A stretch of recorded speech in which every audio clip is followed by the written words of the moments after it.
You've heard of it, haven't you? The legend of Sparta? When I was young, my father would tell me stories about it. Long ago, in ancient times, a demon rebelled against his own kind for the sake of the human race. With his sword, he shut the portal to the demonic realm and sealed the evil entities off from our human world. But since he was a demon himself, his power was also trapped on the other side. I never believed it. I thought it was just a child's fairy tale. But I discovered that this so-called legend wasn't a myth at all. Sparta existed. How do I know? Well, I met the sons of Sparta. Both of them. Though the same blood of their father flowed through their veins, the two battled each other fiercely like arch-enemies.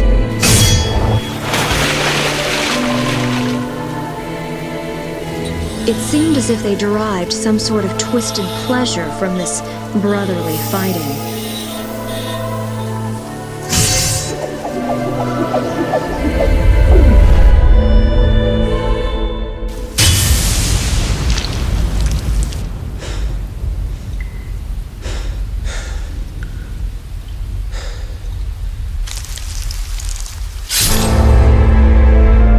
But in the end,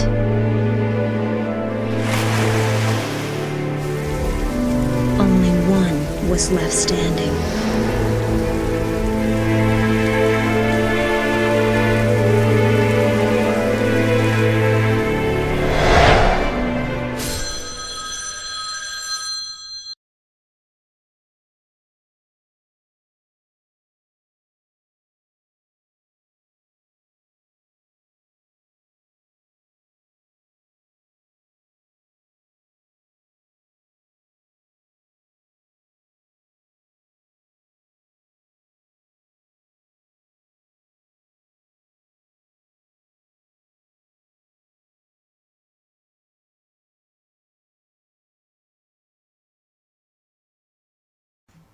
So this is the third episode of the BWP podcast. All right, we are BWP. I keep forgetting because I keep saying those guys, but yeah. Yeah. Burning Water Podcast.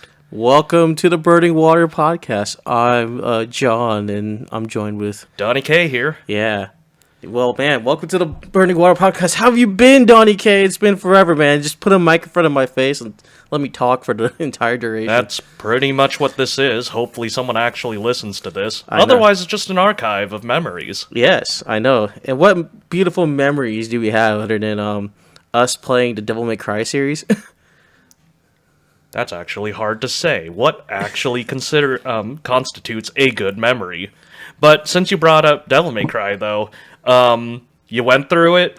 Like, no, I played through all the games, but I was in, like, middle school, so I barely remember 1, 2, I played a lot of 3, and then I played 4 only once. Yeah, I actually went through them all. I remember getting introduced to Devil May Cry through Devil May Cry 4, funny enough. I had a buddy that played Xbox 360 back in the day. Oh, okay. So, I went over his house and he had the games just sitting there, so I just watched him play. As you do when you're children and you can't afford your own video games. Yeah, well, that and I had a Wii back in the day, so... Yeah, okay. So, like, I was, like, debating. I remember that entire time I was debating if I wanted to get a Wii or a PS3. I mean, Or I an Xbox I played 360. Devil May Cry 4 through the PS3, so I don't know if it was any different for the Xbox at the time, but it was a fun game. Well, the good news is that I'm older and I have adult money now, so... Meaning I can play it now on PC. Wait, it's on PC? Yeah, it's on PC. That's how I played through the entire series. That's weird. Yes. No, I mean, like, I get it. People could play on PC, but now I can't imagine people playing Devil May Cry on a QWERTY. Oh, well, I mean, you'd be shocked, but, like, it does advise you to get a controller. Oh, okay. Yeah, so it's one of those things where you have to use a controller to play. But, yeah, no, I think I played it through the HD collection that's on, so there's the Devil May Cry HD collection. I remember those. Yeah. At least I saw it for the Switch. But yeah, so you had 1 through 3? Yeah, I had like 1 through 3.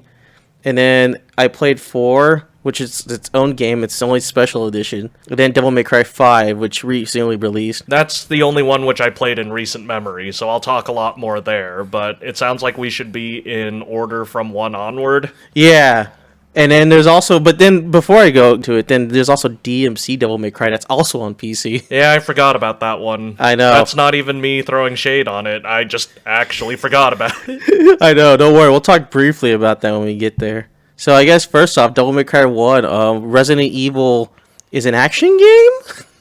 I mean, yeah, I didn't know about that until I forgot where, but it was like in documentary format where they're just like, oh yeah, so it's this thing, and so yeah, that would explain why Leon and Dante look similar, but that's all I know about it. Well, it's because so the whole if I want to give you like developer production notes, what it was Hideki Kamiya was trying to think of his own Resident Evil 4. This is before Shinji Mikami, which is who directed Resident Evil 4, came in. So he was like, hey, Capcom, let's make Resident Evil cool. So he made this his protagonist, which is Tony Redgrave.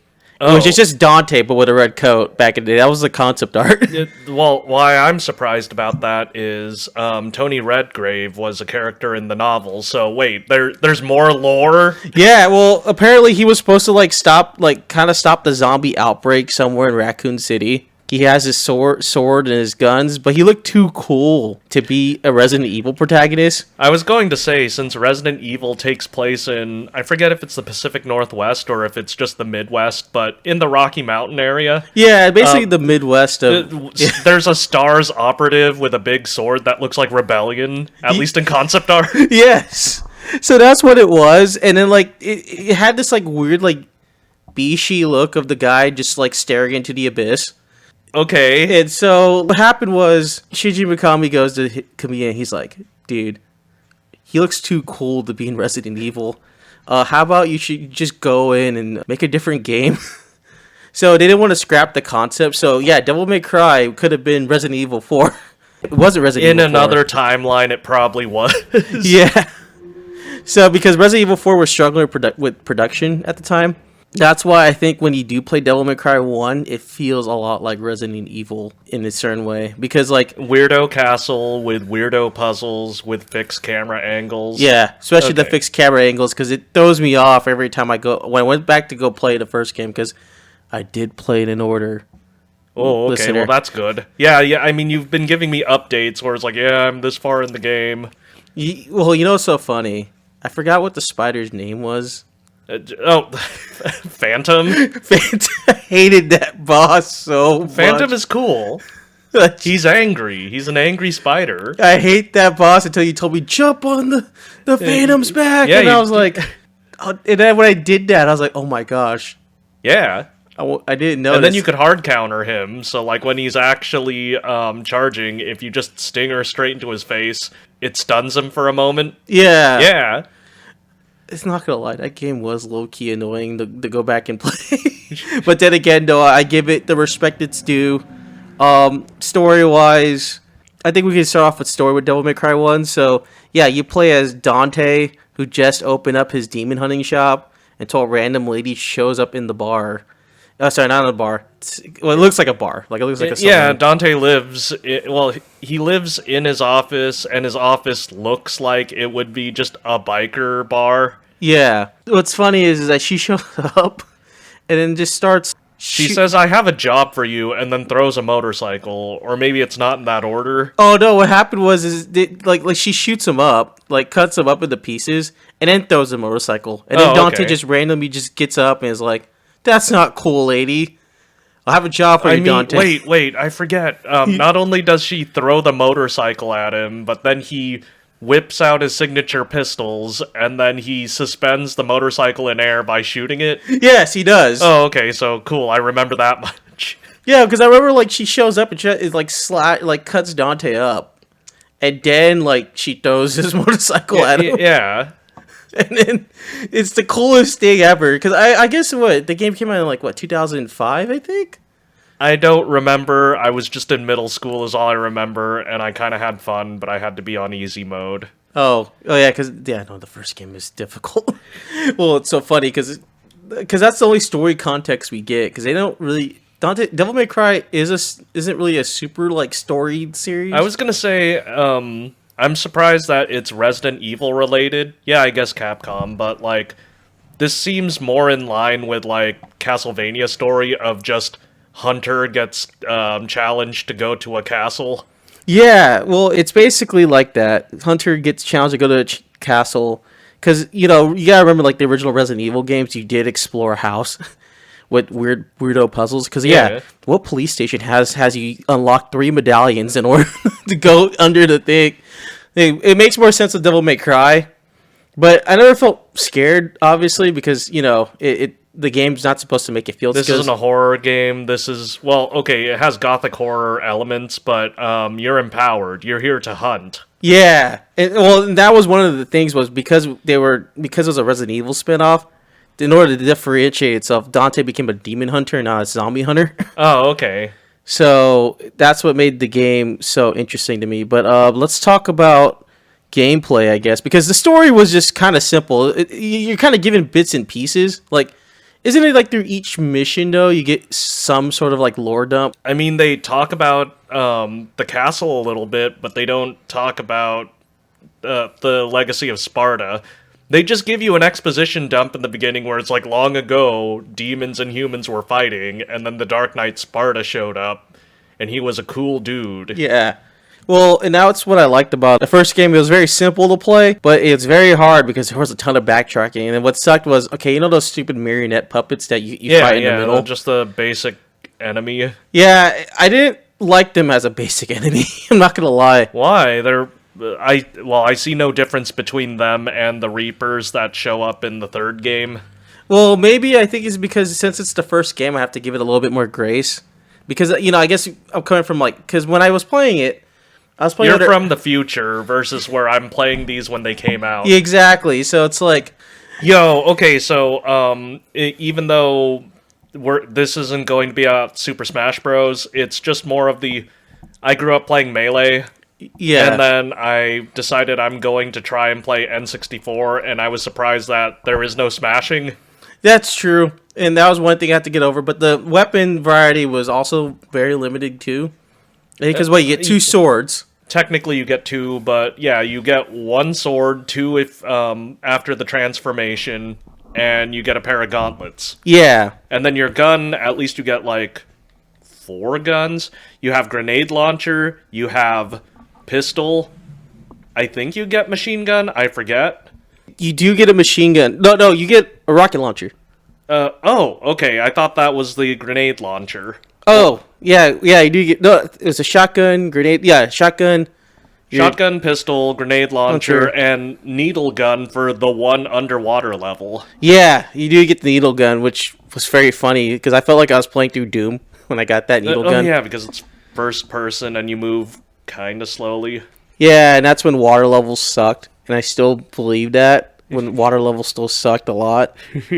What did I like about Devil May Cry 1 was I thought Dante was a little bit more serious in this game, though, right? Like, he wasn't like the Dante we all know and love. He's not as silly as later Dantes, but he was still silly. So, he would at least do quips and one-liners and basically not take Phantom seriously. Yeah, he didn't take Phantom seriously. What was the other bosses he fought? Because I know there's Neo Angelo, which... there's Neo Angelo, there's Phantom the Spider, there's, I think it's Griffin, which is the lightning bird. Yes. And then... there's Shadow the Panther. You only fight Shadow, once. It's funny, Once because... or twice, yeah. When we get to that part of the episode... I just realized because my brain, because you made a connection. Yeah, I was like, wait a minute. Now that you're describing them, and I was remembering fighting these monsters, I was like, oh. Yeah, I know, right? Yeah, once we get to DMC5, and I forgot the name of the last guy, the big slab thing, Nightmare, and then there's Nightmare, which looks very different in DMC5, but it's a weird blob thing with metal and it shoots plasma at you. Yeah, I mean Mundus, and then there's plasma. Yeah, I hate the plasma. Well, it's because Okay, actually, I found a way to make it work. I guess it's one of those games where you do have to think because it is of the era where it's like it's not a game to hold your hand. You have to actually experiment with the game and take your time. They want you to die a bunch of times just so that you can figure out how to stop these guys. Yeah, and there's also, funny enough, a time limit too. Like, there's also a time meter too, and that's where I think that's where most action games got their time meters. There is? Yeah, because there's a certain time limit of when you're supposed to. Because you get a ranking at every. Oh yeah, okay. I thought you were talking about like Mario slash Sonic the Hedgehog, where it's like fail to complete it in this time and you die. No, you're just talking about the scores at the end. Yeah, so like I forget it has that arcadey style action. Yeah. One thing I do like about Devil May Cry 1 was I guess the castle was kind of cool to look at because if you look at the aesthetic, I think going the gothic horror route worked out a lot because it was like if Castlevania was cooler. And that's what I enjoy about it. This isn't your dad's Castlevania. This is Devil May Cry. Yeah. It's the punk version of Castlevania. That's what I guess. That's the best way to describe DMC1 now I think about it. The punk version of Castlevania. Admittedly, I didn't play Castlevania. Were there puzzles in that one? Yes, there was. Okay. Well, because it does play, now you think about it, it does play like a Metroidvania, but instead of you having to backtrack, and it's kind of like open world-esque, where it's like every room you go to, then you have kind of a mission. It's more like it's mission based, so obviously like every mission there's always something new going on in the castle. Yeah. That you have to go find for. So I think like I said, there wasn't much story to be honest, but Trish, I guess we can go about her. So how'd you feel about Trish? She's just weird lady, and then later on where it's like, Dante, I tricked you. I worked for Mundus all along. And he's like, go away. You look like my mom. And that's the most that we actually need to worry about. Yeah. Yeah. He's like, yeah. He looks and then like... I already forgot the meme, but he does something akin to Zero's What Am I Fighting For? You know what? Fun fact about that. I don't mean to go off topic, but so every time there's a Zero voice actor, that's the rite of passage. They make him say, "What am I fighting for?" Yes. So wait, no. Now I remember what the Dante's "What am I fighting for" is. I was supposed to fill your Dark Soul. Yeah, I was supposed to fill your Dark Soul with light. Yeah, I mean it's the same scene with the same amount of cringe, but they do it just with a straight face, and so it doesn't feel as cringe. Well, that's what I like about this series, and we'll talk about it later. But like, it's one of those. Yeah, I really like that. It even though it's a very funny like you can laugh at it. It's not self-aware funny. It's like it's so genuine. It's doing it in earnest. Yeah, so it's like you can't help but laugh, but it's in a good way laugh. Yeah, I mean, would you consider the I was supposed to fill your Dark Soul with light to be on the same caliber as You Were Almost a Jill Sandwich? Yeah, because okay. I think what it is back then Capcom did back in those early days they didn't have like good English voice actors.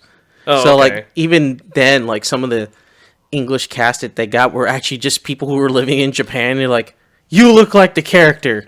Come into the studio and record lines. Oh, so natural English pronunciation, but it's not an actual actor. Yeah, it's not an actor. Okay. So voice acting wasn't as big. So like even if you watch the FMVs for original Resident Evil 1, those people that you see, those real actors that are there, those are the actual cast of Resident Evil 1. It's what is this? Just take a look at this. Yeah, but voice acting does improve a lot. And then the final fight with Mundus. It's like 3 or 4 tiers, and well, if you want to go through bosses, we already talked about Phantom, and yes. like that being annoying. Griffin fights like a Skyrim dragon, personally. Yeah, I just shot at it. Yeah, and then eventually he comes down and then is trying to attack you on the ground, which makes it a lot easier. Yeah.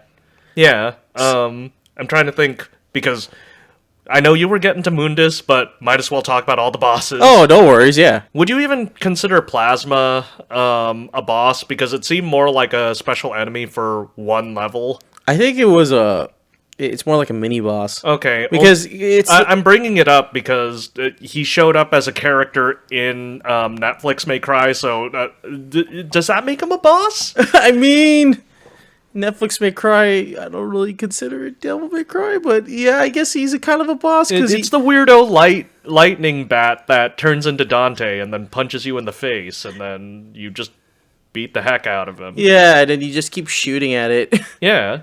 Yeah, well, I ended up having to use guns on certain bosses like him because it's just I got tired of like trying to combo him. Oh. Because one of the things is like with Devil May Cry 1, its movement is limited. So like it feels like Resident Evil. So like sometimes I have to whip out the pistols and just start shooting at him. Like, okay, forget the score, it doesn't really matter. You know. I never played for score, but yeah, you do that for Rorbs. Yeah, so that's why I just shot at it.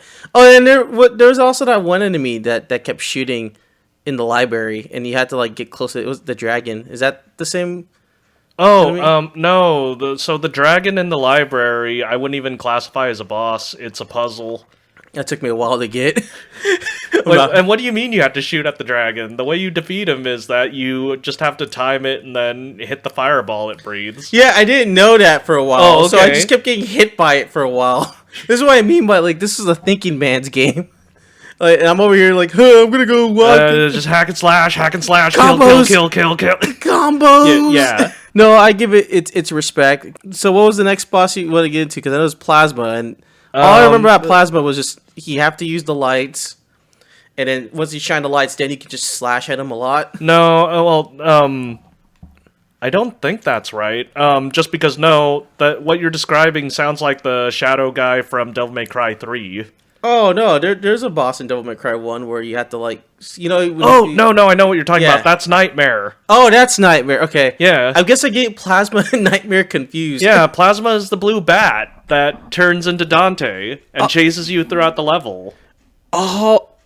Oh wow. Yeah. It took me a while to realize that because like I guess that's why I'm asking, because it's like, well, I mean, I had to fight Plasma a bunch of times and like he dies. You literally kill him each room, but like, is that a boss if he dies just like all the marionettes? Well, I guess what it is I never really encountered him much. I only encountered his bat form in like the last that's level. what I mean, is he shows up in like 1 or 2 levels, and then that's why I don't know if Plasma's a boss. Yeah, interesting. Okay, yeah. Meanwhile, Nightmare is the weird black blob that you have to shine light on. Yeah, Nightmare was annoying for me. That's the one. That's the one that I was like, okay, every time I got sucked up, I had to get sent back down, fight Griffin again. Yeah. And then after I fought the Griffin the 50 millionth time, then I got sent back up. Yep. That was just fun. Yeah, and then low-key there's also Shadow Panther. Yeah, Shadow Panther, that was... You fight him in the fountain. Oh, yeah, that's right. it, is like, you fight him once. And then if you play it on, like, hard mode, you just get blindsided by him in a hallway. Oh my gosh. Oh, yeah, those hallway bosses were annoying. Because I remember... Was it... Because Phantom also showed up. Yeah, Phantom always showed up. He showed up in a hallway and he chases you. Yeah, and I was like, no, I don't want to fight you. Yeah, you could get away with him, from him. I thought I had to fight him, so I actually would low-key, like... You would fight Phantom in the hallway? Yeah, I didn't lose, and then realized, I can run away. Because, Yeah. It's not required of you to fight him. Oh, yeah, and then your Devil Trigger, too. Devil Trigger, for some reason, is...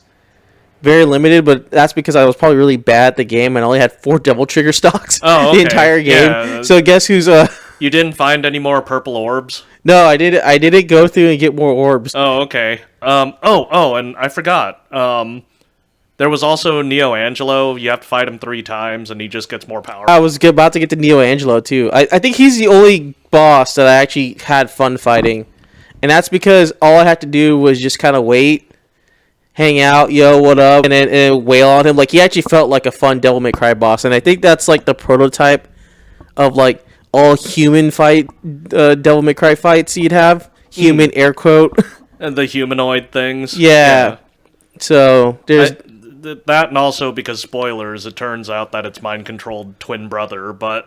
So, okay, admittedly, I played a little bit just so I could talk with you about this. Yeah. So it's the third fight with Neo Angelo. He has bits and pieces of Virgil's moveset, so I didn't think that it was carried over. Yeah, no, he does, because I remember he had the spinning swords, right? That surround him. He has summon swords. Yeah, he summoned swords, and I was like, oh my gosh, It's him. It's him. It's that guy.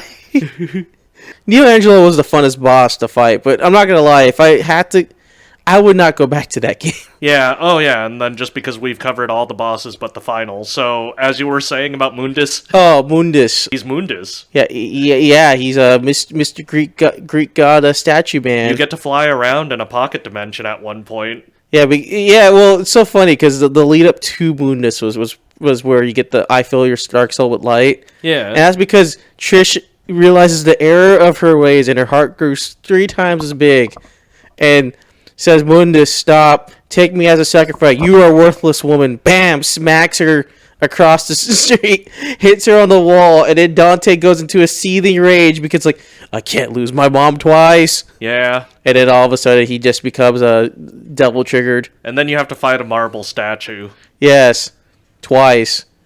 The boss for it is fine. I mean, the shmup level, I would actually just double trigger really hard. So, okay, you know what's so great about it? I was so frustrated.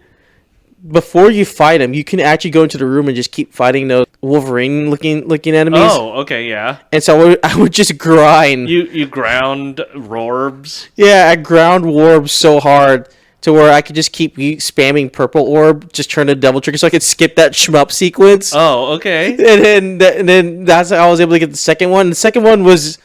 Is this the one where you have to fight over a lava pit? Yeah, and that was the one I kept dying over. So you wanna know a fun way how I actually skipped the lava pit? How? I didn't use my holy water, so I just used holy water twice. Oh, that's what it was. I grounded orbs for holy water. That's how I won, because this is the only game series where holy water is a thing. It's around all the way to Devil May Cry 3. I don't know if it's in Devil May Cry 4. Yeah, it's in it's in DMC 4. Okay, yeah, but holy water is less important by the time of 4. Yeah, well, that's because in DMC 5 it's more modernized. Yeah. And you could beat up anything at this point. Yeah, so anyways, so I guess Legacy of Devil May Cry 1 now. What it carried over? Yeah, Resident Evil meets an action game. It's the birth of an action game. Would I say it's the best game to play? If you want to learn your history, kids, sure. Yeah. I would say that. Like, it'd be good to know what the original looked like. Yeah. And appreciate what happens later. Yeah, because even though, like, okay, in the recent game, and I know we'll get to it, but Devil May Cry 5 does explain the story of all the games. I think I had a more appreciation of Devil May Cry 5 after I played Devil May through all the series. There you go. Yeah. So I think go eat your vegetables. Go play Devil May Cry 1 if you want to start. I think it's a very interesting game. I know it's got its fans, and and funny enough though, because the HD collection's on PC, there's mods for it, so you can mod the game, and I think people have added more combos and stuff. But I think when we get to our Devil May Cry 3 part of this episode, I would just want to just see you seethe in rage. It's my favorite, so I'm interested in hearing what you're gonna say. Yeah. So all right, we're just gonna take a short break, and then we'll be back soon.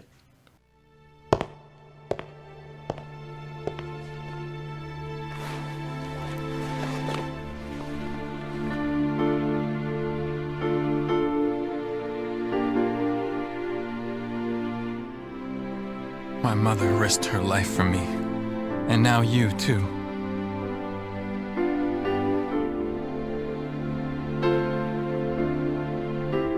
I should have saved you.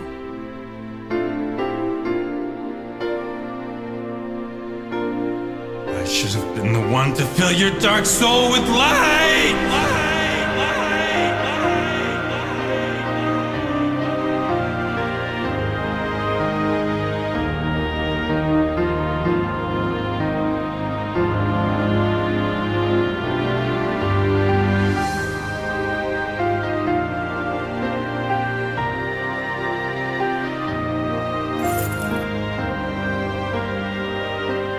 This was my mother's. Now I'm giving it to you.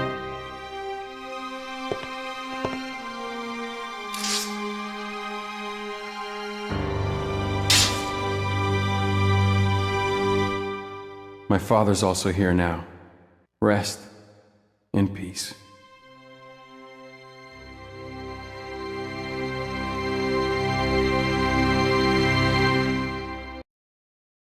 And we're back. Yeah, ooh, sizzle. Oh, I didn't expect that to be picked up. Anyways, we're back. Yeah, we're back. Well, welcome back to episode 3 of the BWP cast. Like I said, I'm Issa here. I'm joined with DK. yeah. Oh, by the way, I forgot to mention, you may hear spoilers. Oh, So, well, I mean, how old is this game? Already 20? yeah, we're almost like 15, 20 years old. Okay, so whatever. Devil May Cry 1, we had a really good talk on it, but what about Devil May Cry 3? Well, that's my favorite game, but wait, 3? What about 2? We're going to talk about that later. Alright, well, I told you I'd let you take point. Anyways, 3 then. So, Devil May Cry 3 Special Edition. Maybe I could go into a little bit of detail of 2 here, but this is on the production front. So, after the disastrous Devil May Cry 2, because that was made by the arcade division of Capcom, because Hideki Kamiya didn't go back. He wasn't even informed there was going to be a sequel to the game. Oh, okay. So, because the arcades were kind of closing down, and they're like, oh, what do we do with these guys?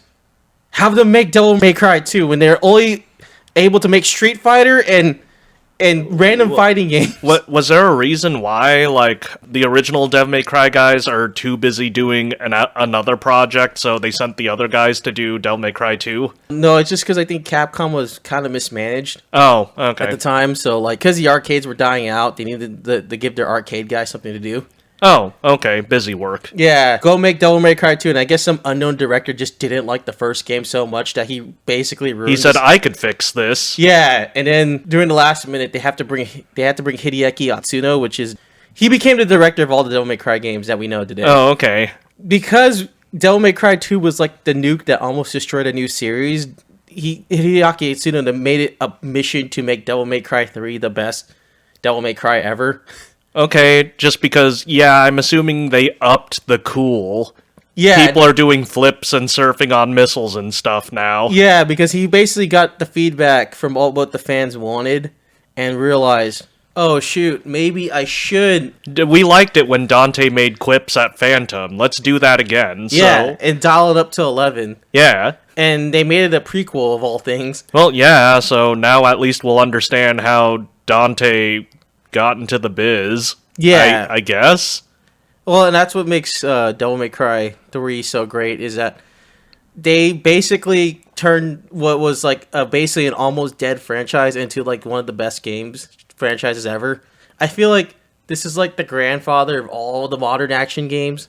So you can thank Mr. DMC3 and Hideaki Atsuno for your Devil May Cry 3. It is my favorite out of the 5. I think when you go back to play it, I actually feel like going back to playing this game more than any other Devil May Cry game. Like 1, I wouldn't go back to. 3, I would definitely go back to playing. The combos are fun. The gameplay is very fast and quippy. I feel like a fun dude. Like going, You "Woo!" get cool weapons. I mean, like we were saying in Devil May Cry 1 at least, where you get gauntlets, you get lightning sword, you get plain sword. Yeah. In this game, you get sword, Guitar, ice nunchucks, more gauntlets. fire and ice. Oh yeah, and you get the fire Fire. and ice dual sword. Well, you get more guns here too. Yeah, you get ebony ivory, you get the Artemis, you get shotgun, Yeah. you get, which I never used, the anti-material rifle, Yeah. and you get the Kalina Ann.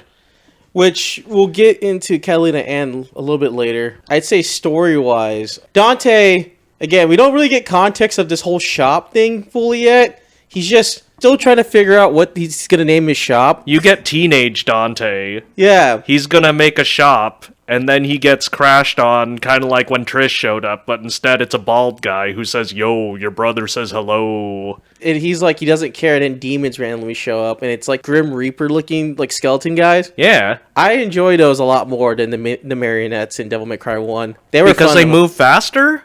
I think it's because they're very fun to play against. Because the marionettes, they were kind of in the way, and because of how sluggish a little bit the combat is.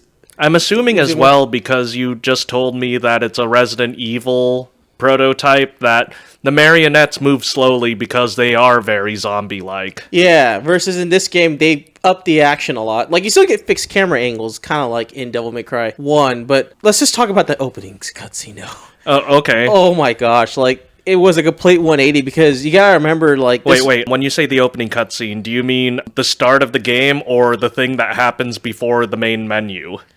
I would say the first mission you go on. Okay, so when you fight in Dante's office? Yeah, we fight in Dante's office, and you already know what kind of game this is going to be, where it's like, this party's getting crazy! I forgot the enemies' names, though. That's what I like about those little Grim Reaper guys. Oh, well... So, because, like, there's a bunch of them, they're just the 7 deadly sins. So, like, the first one you're going to meet, I'm trying to remember what the blue guy is called, but I know that the red guy is Lust, and the Lust ones move faster than the blue guys. Yeah, well, anyways... and the blue guys can also block. Yeah, that's what's so great about it, is because you can also read enemy patterns, so it does feel like a beat-em-up meet with Resident Evil. And that opening cutscene where Dante just gets stabbed, which, by the way, that's just going to be a reoccurring thing. Dude can get stabbed and shrug it off. And I just like it how he walks up to the jukebox and then plays his song, and then it just shows how, like...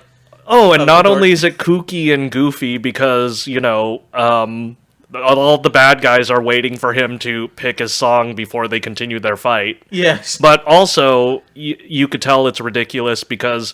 Even when he goes to the jukebox, he pushes the button 3 times and it doesn't play, so then he has to punch it, and even though he smashed it, lightning comes out, and then it plays metal music. And it's the greatest thing ever. And what I love about it, it feels very like John Woo action filmy, because, you know, I was showing my friend that cutscene, and even though he had no context of Devil May Cry, he was still having a blast. Yeah. And the reason why... This is where we learn he is Wacky Wahoo Pizza Man. He breaks the pool table. The balls literally are in slow motion flying out. Oh, okay, and yeah. And shoots a gun at the white cue ball. And it hits all of them. It's the greatest thing ever. I know that if you beat the game on normal, or maybe it's hard mode, I forgot which one. Okay, when you beat the game, you unlock stuff. Yeah. When you beat it on normal or hard mode, I forget which one, they actually have a behind-the-scenes video that you could see in the archives where it's just all the mocap. Yeah, and it's funny enough, they are played by the voice actors, because I gotta remember their names off the top of my head. They became the voice actors for the Devil May Cry series moving forward. Like, oh, so the stunt guy who was Dante in Devil May Cry 3 is Dante forever now? Yeah. So, funny enough, he is the voice actor for Ken in Street Fighter. Oh, okay. So, yeah, just to kind of, like, backtrack it a little bit story-wise. Yeah, that opening cutscene also felt very genuine, because, like, have you ever heard of the Legend of Sparta? Oh, yeah, they did that again. Yeah, it was very beautifully, eloquently put. It set the mood of the game. Then this is for the opening cutscene before the main menu where they talk about let me tell you the legend of Sparta. Yes. And it's just the 2 sons of Sparta fighting in slow motion in the rain. Right. Yeah. Like, that was really cool. That was a really cool mood setter. And then, like, yes, you also get to explore another castle, but this time it's a castle pointing straight to the heavens, or, well, hell, yeah, I think. It's a seal to the gate to hell, but, like, it is very Tower of Babel designed. Yeah. And that's what Dante's mission is this time, is he has to go fight his brother. Yeah. Weird bald man named Arkham. Yeah. In this game, to go stop them from unleashing hell on Earth. This one had character development, I guess. It's not something that you'd pay attention to if you're too busy, like, just playing the game, but I was actually surprised because opening Dante is literally, yeah, I don't care about Sparta, I don't care about this legacy, and really I'm more pissed off that there's a giant tower in my neighborhood because it's in the way of my business. Yeah. And then it's, I don't know where, but in one of the missions, he finally goes, okay, I am my father's son, and the point that dad locked the portal to hell is kind of a big deal. I think I need to take this seriously. One thing about Dante you'll learn more if we're talking about character development is Yeah. that he also understands that he becomes Sparta's legacy because he has to remember, Sparta's a part of me too. And you'll learn it a little bit more because you do get introduced to a new female character, and her name's Lady, by the way. Yes, that is her actual name. Yeah. I mean, she has a real one, but she doesn't like it, so Yeah. this is what she's called henceforth throughout the rest of the series. I like her. She's fun. By the way, listener, I'm a little bit off topic, but don't. This is Lady. DMC3 is Lady. Whatever you saw in that crappy Netflix series, that is not Lady at all. That is just a reject Captain Commando. You mean Lieutenant Mary Arkham of Darkcom? We don't talk about that. We don't talk about that. You understand? We don't talk about that at all. Well, yeah. Maybe we'll talk about a Netflix May Cry. Probably not, but maybe. But anyways, regarding just ignoring Netflix May Cry. So what about Devil May Cry 3? Because yeah, it's a fine-tuned game when it comes to you want to do combos and cool stuff and Yes. watch this guy be a cool dude. And I think what I like about it is like it's so genuine where when the story gets serious, it gets serious. But when you fight, the enemies are memorable. Like you have the Cerberus, you have Agni and Rudra, you have the funny electric lady, but I forgot the guy with the giant eyeball. Giant eyeball guy. Yeah, it's like the thing. He's like, I hate Sparta. I smell Sparta on you. Yeah. Well, you're right. I didn't think about that as a giant eyeball, but yeah, the Beowulf. Yeah, Beowulf. It's so funny how his name Beowulf, but he looks more like an ogre than a Beowulf. Yeah. in my honest opinion. And then you fight Neo Angelo again. AKA Neo Angelo Prime. And then you also fight the Joker. Oh, I forgot that. Yeah, he is basically the Joker, but yeah, his name is Jester. I'm assuming Yes. he's just trying to avoid legal. Well, Jester is also a funny part, but yeah, this game is so memorable, and so I guess we could go into like gameplay. So when you first start, you get tasked with you hold, I think, Rebellion, right? Was that You your first start with Rebellion, yeah. Yeah. You get Rebellion and Ebony and Ivory. So the Cerberus fight. So once you plow through, you fight the little bar area, and that's kind of cool. Like I said, it sets up the mood and tone of the game. And then you fight Cerberus. Yeah. And Cerberus is a very funny thing where it's like, I'm not gonna let you through, Dante. Well, this puppy. Come on, I'll take you for a walk. Yeah. Yeah, I just love how Dante has these really corny lines. He has the quips from Devil May Cry 1, but now because I'm assuming he's a spunky kid, he's going to be even more ridiculous and even more disrespectful to demons. Yeah, which is funny because then he beats Cerberus, and I like it how when Lady shows up, so she has the weapon called the Kalina Ann arms, Yeah. and she shoots it out, and then Dante rides a missile. I thought... She shoots at him with the rocket launcher, and then he jumps on top of the rocket and surfs it, essentially. Yeah, and it literally hits the Cerberus. Or, if I'm remembering, or he hits the door. Because after he beats the Cerberus realizes, Dante, I want to be a part of you. Yeah, wait, hang on, take me with you, and then he turns into nunchucks. Yes. But, no, the scene... Yeah, as you can see, I'm remembering this more vividly. Yeah. Tells you how much I like this game, but so he got on the rocket and he's surfing it around in the arena after you beat Cerberus. Yeah. And then he rides it up towards the ceiling and then breaks the ceiling, only so that Lady can somehow jump the motorcycle through the hole in the ceiling just so that she could go up the tower. Meanwhile, Dante kind of just shrugs and then is going to go through the door that was right behind Cerberus. Yes. And then you're in the Resident Evil portion of the game, which you do climb. You're in that the wacky castle with more wacky puzzles. Yeah, and what I like about this game is that it's more streamlined. So I think one thing about the gameplay, 4 styles. You have Trickster, you have Swordmaster, you have Gunslinger, and then you have Whirl Guard. Yeah. I like the style switching, but I hate to say it, I did play freestyle for the most of the game. Well, yeah, that's what I was expecting, but because, okay, in Special Edition, they brought freestyle to the game, but, like, if you wanted to play it in the original format of yellow orbs and classic where you're stuck on the styles and you can only change them at the time statues, yeah, that's kind of how I'm used to playing. Yeah, well, Gold Edition also is the same way. It's just the gold doesn't use yellow orbs. No, I know. Gold mode is it replaces the yellow orbs with gold orbs, and so yellow orbs, when you die, it takes you back to a checkpoint. Gold orb is when you die, you just get up. Yeah, you can use a gold orb to go back, but it's like almost unlimited continues. Yeah, that's why yellow orb, even though, yeah, I'm used to what I started with on the PS2. Yeah. Yeah, I'd rather just die and then wake up in front of the boss chamber versus the gold orb where the boss downs you and then it says use gold orb and then you get up immediately and the boss's health is unchanged. Well, if you do use up the gold orb, it does send you back to a checkpoint. Oh, really? Yeah, so... Oh, okay. So if you don't use it, you're like... It is infinite yellow orbs then. Yeah, so it's not... So you... Because I think what yellow orbs is like, right, you get a game over, right? When you're out of yellow orbs, yeah, it's game over and then you have to load the last save. But still, the combat's too much fun to really, like... care, because again, I think another thing too, it brought back the delay based input system where if you hit the attack button and wait a little bit and hit the attack button again. Yeah, and that's how you could do combos 1 versus combos 2. Yeah, and that's what I think I like about that game. You could hit 1, 2, 3, or you could hit 1, 2, pause, 3. Yeah, and there's also statues that test your combo ability. Yeah.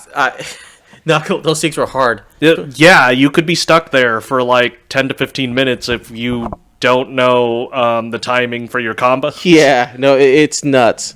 Oh, I think one of my favorite thing about the game was that input system, because it's like, because I come from a Bayonetta background, I could hit my combo, dash in, hit my combo again, dash in some more. Oh, enemies gonna hit me. Now I can flank left. It was so awesome. It sounds like you're just playing Trickster style for most of the game. Yeah, Trickster. That's what I meant, Trickster. I kept calling it freestyle. I'm sorry. Yeah, no, freestyle basically just means that you can mash the D-pad and change around between all 4 of the styles on the fly. That's in the Switch version, though. Yeah. Which is funny because they actually backported it. Like, there's a mod for that, too. To get freestyle. In the game, kind of. But I'll tell you more about the mods later, but... How about Virgil? Like that was like you fight through the boss. You then come across Agni and Rudra the first time. Yeah. I think they were my favorite boss because it's one of those, brother, we have a gracious host among us. What do we do? They're doing the Tweedledum, Tweedledee routine where they're finishing each other's sentences and just talking amongst each other even though the pro tag, is in front of them. Enough! Yeah. Your guest wants to go through this door. And then their thought is, we can't let you. Sorry. And then you fight them, and they have no heads. And it's funny when you beat one, I guess the other gets the sword. They were the funnest boss fight, in my opinion, out of the entire game for me. Yes, actually. I had a lot of fun with them, and I'm trying to remember if... No, I didn't. The other one I liked was fighting the giant whale. The whale? Yeah. You have to fight his organs. Oh, yeah, you do. I honestly kind of hated that portion of the game. Well, I thought it was fun because it's basically, you could ignore the organs. No, you need to fight the organs if you want to end the game, but if you want, you could just ignore them and fight the goons. So it's a never-ending fight pit. Yeah, and you can keep developing those red orbs that you can use to unlock new styles, which was as well as another thing cool about the game was there's a shop where you can unlock new moves and but dude, it does cost a lot of orbs. Yeah, like it just makes you need to play more. Yeah, that was what's so good about Devil May Cry 3 in my opinion. It makes you want to play more. I mean, they did the same kind of in Devil May Cry 1, they just didn't have that many moves that you could purchase. Yeah, but so you gotta buy Stingers 1 through 3, you gotta buy Air Hike, and I forget what else that you buy in Devil May Cry 1. Yeah, well, but at least in this game, though, you actually do feel like you have to earn your stripes. Yeah. And the backtracking isn't as bad because, again, like, every time you kind of, like, leave a room, you can go back and fight those enemies some more to, like, build up your combos. So, like, Agni Rudra was a pretty good boss. What do we have next? The Electric Lady? Yeah, you do fight Nevian, the weird electric vampire lady. What's so funny about her, and this is a quick fun fact, she's actually voiced by Mary Elizabeth McGlynn, a.k.a. the Major Makoto Kusanagi in Ghost in the Shell Standalone Complex. That's cool. And Nina Williams in Tekken. Okay. So hearing her kind of sound like a seductress kind of makes sense, in my opinion. And I just like how Dante, when you first fight him, he's like, ooh la la, cute girl.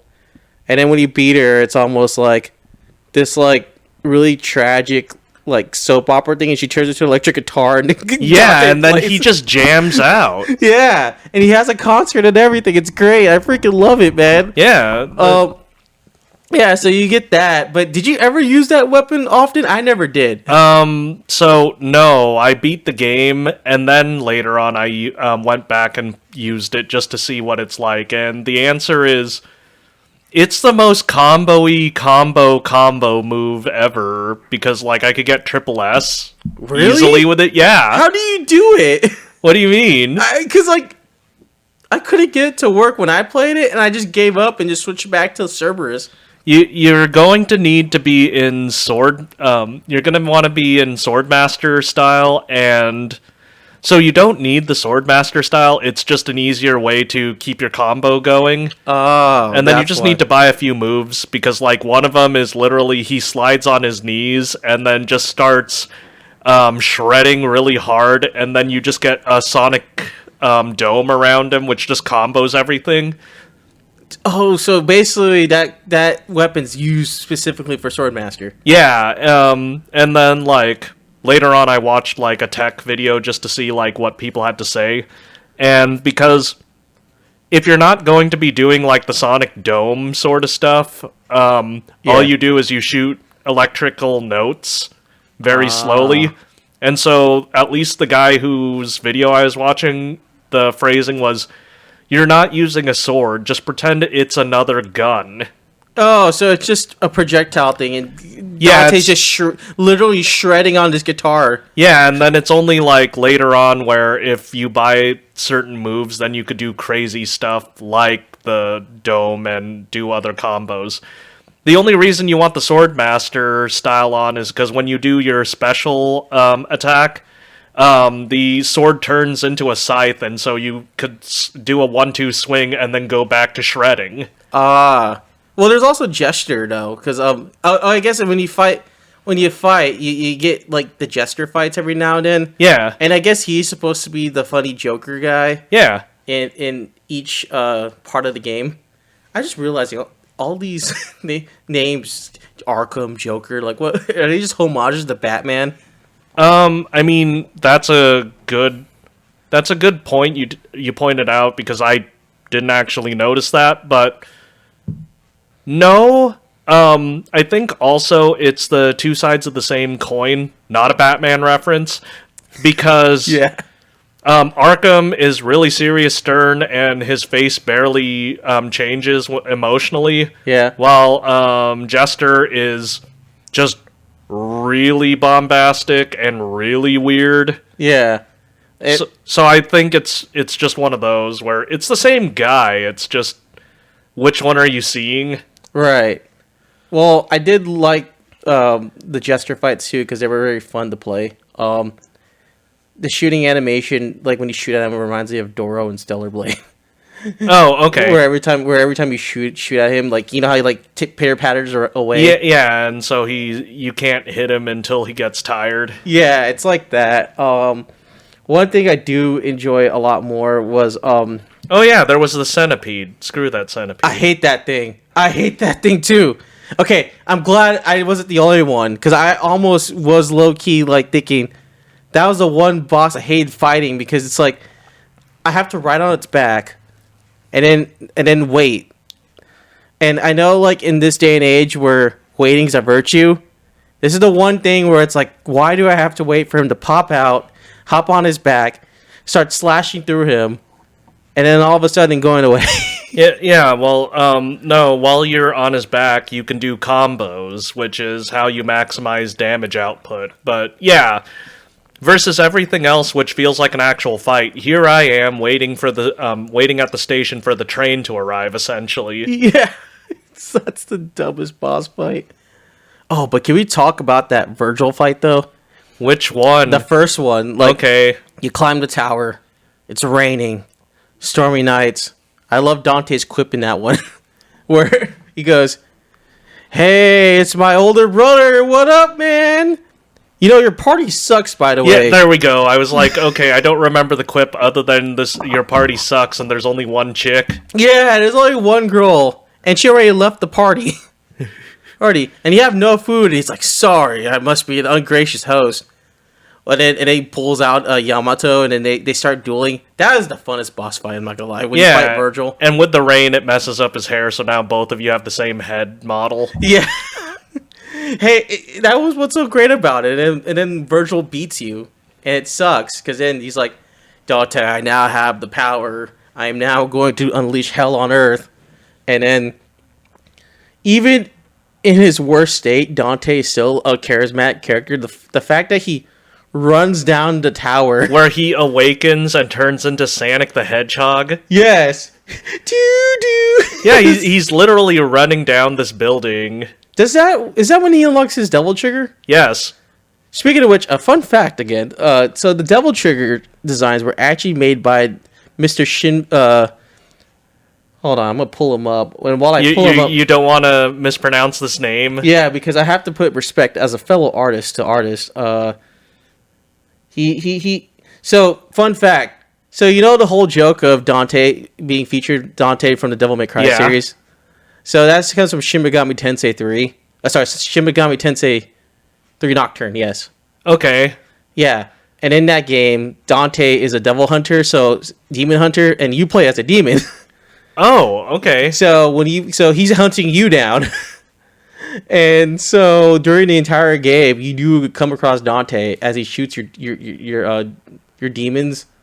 So at least why I'm aware of it is because one of my friends played that game, and so all I know about it is you play as a green boy and you meet Dante in an abandoned mall. Yes. Also, he's really hard. My friend couldn't beat him. Oh yeah. I know. He's got his funny. It's weird because he's got his Devil May Cry 1 model, Okay. but he plays like Devil May Cry 3 from what I was told. Oh. But he only uses Rebellion. But you could actually unlock him as a playable character. As one of your familiars? Yes. Oh, cool. So you could summon literally Dante onto the stage. You can also play him again. But in that whole collab, I guess they got the artist who made the art for that game. And yeah, it's Kazuma Kaneko. So they got him to do the designs for all of the Devil May Cry, for the Devil Triggers in Devil May Cry 3. And when you're saying devil triggers multiple, it's because they look different with each weapon? No, it's the style. So you know how like they have like this little like helmet thing that's around their head? Yeah.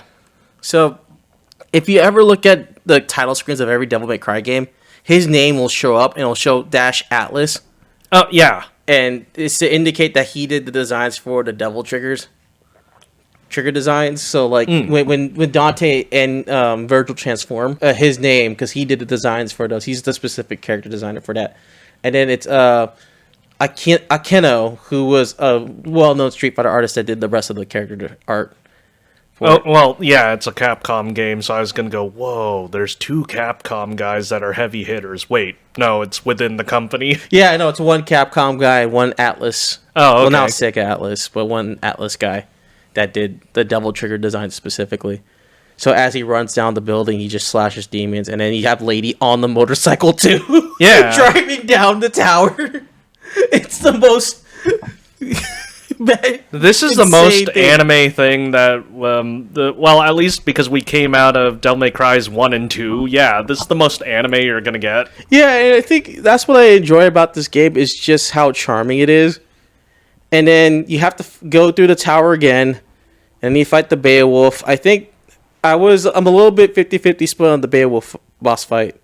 I didn't like it. It's an okay boss fight, but I found it tedious when he starts running around on all fours. Yeah, and he throws boxes at you. Yeah. But then when you finally unlock Devil Trigger, it makes it a little bit easier. Yeah. Because then it expands your combo potential. But at the same time, I'm not a big fan of that fight. And you fight him, I think, twice, right? Because then we're getting to the later half of the game. Oh, yeah, you technically have to fight him twice because you fight him once in the tower, and then before you get to the final boss, you need to do a boss gauntlet, so he's one of them. Yeah. And that's the final boss before you fight Virgil again.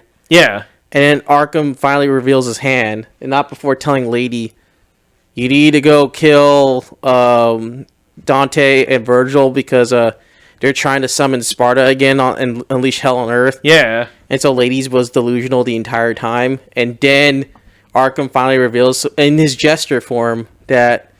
I'm just here to absorb the power of Sparta. Yeah, exactly. And then Virgil... Then Virgil is done, and then Dante has to go... Actually, just takes Beowulf away from Virgil and goes to fight Arkham. Not before the Lady fight.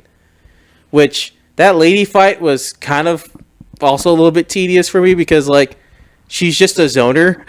Yeah. So she's hitting you with Kalina arms, and then you have to go find her. Then you hit her a bunch of times, and then she runs away. And then she gets on top of the bookshelves, and she throws hand grenades. Yeah, and that was kind of an annoying boss fight, but once you finally beat her, that's when you get the most sincerest moment in the game, where it's like, I thought I believed in my father... But I now know what kind of person he is. And Stay out of it, Dante. It's, this is only happening because of my dad. yeah. And then Dante's like, listen, this tower is because of my dad. We both have dads. Exactly. Devils may cry.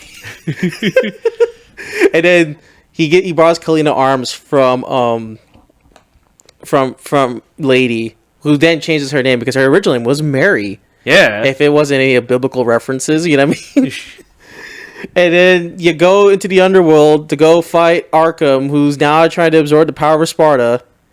And that's where you get that silly boss gauntlet, which I almost thought I had to fight every enemy again. Oh, okay. Well, I did, and then I was surprised. Why did I get a blue orb?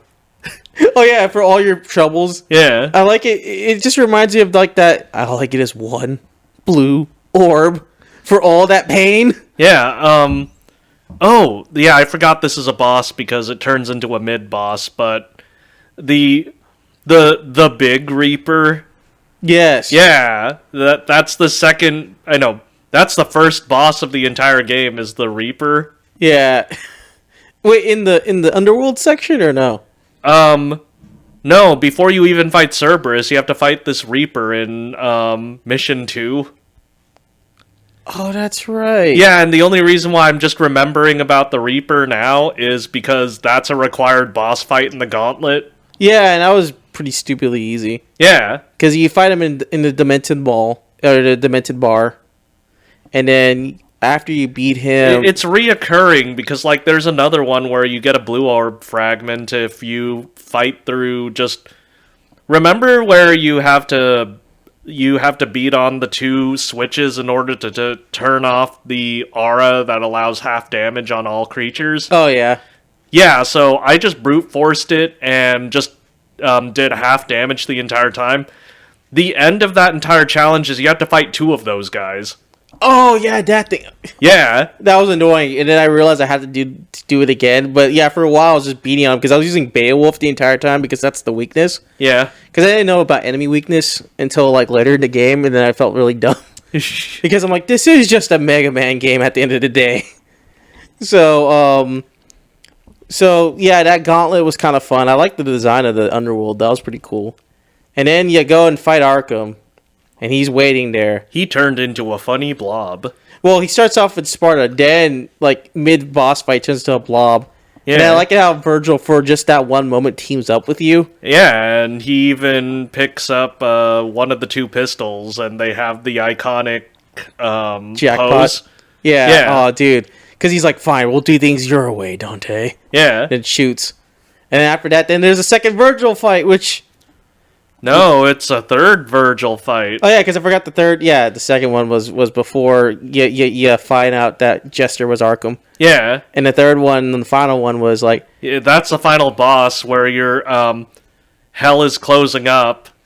Yeah. And it's like, Virgil, we gotta get out of here. And he goes, no, we gotta figure out who's the strongest. Power, Dante. Might controls everything. Yeah, and then he fights you with Force Edge. Yeah, and that was really cool. By the way, Force Edge is the starting weapon that you get in Devil May Cry 1. Anyways. Oh, dang, really? Yeah. I didn't know that. That's why you don't have Rebellion in Devil May Cry 1, is because you're carrying Force Edge. Oh. Oh, yeah, because that's a sword. Because I remember Virgil does leave a sword behind. Yeah, well, it's because the power of Sparta was stored within Force Edge. Yeah.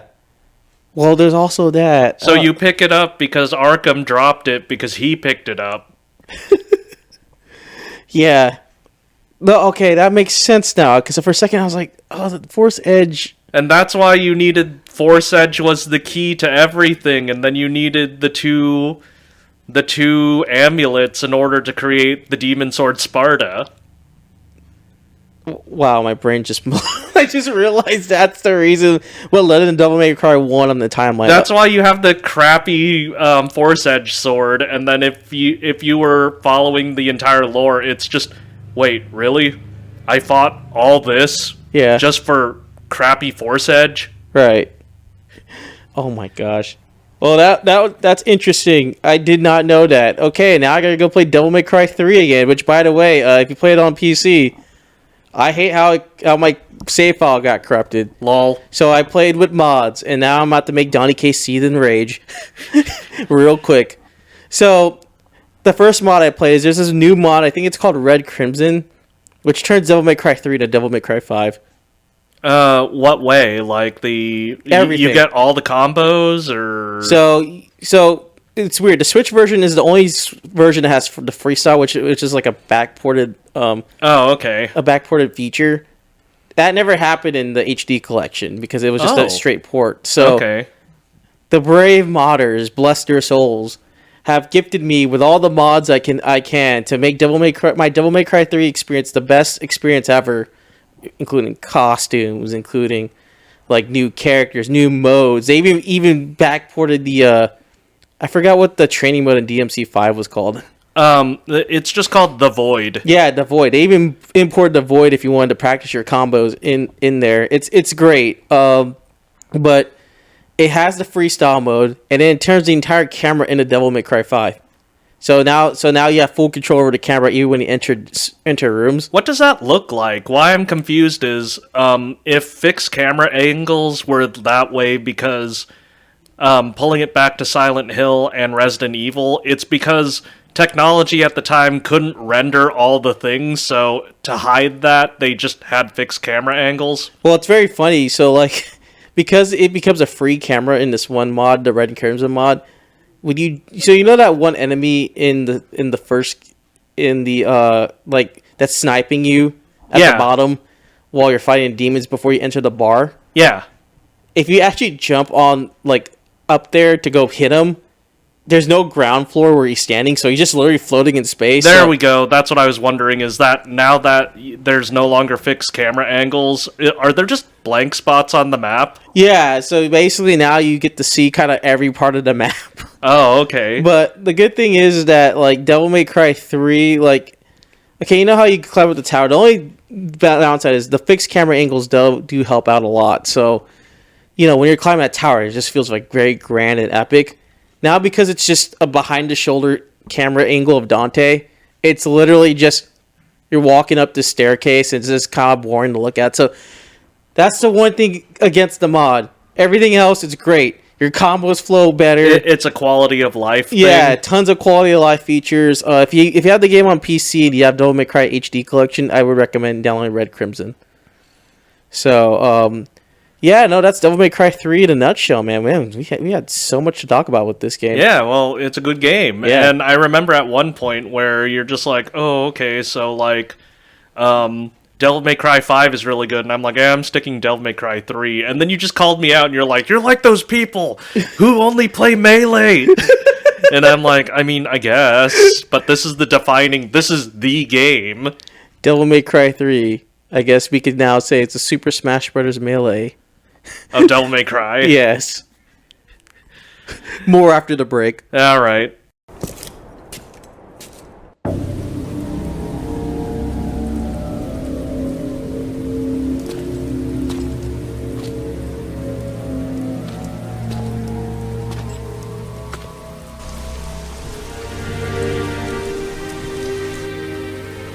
You showed up.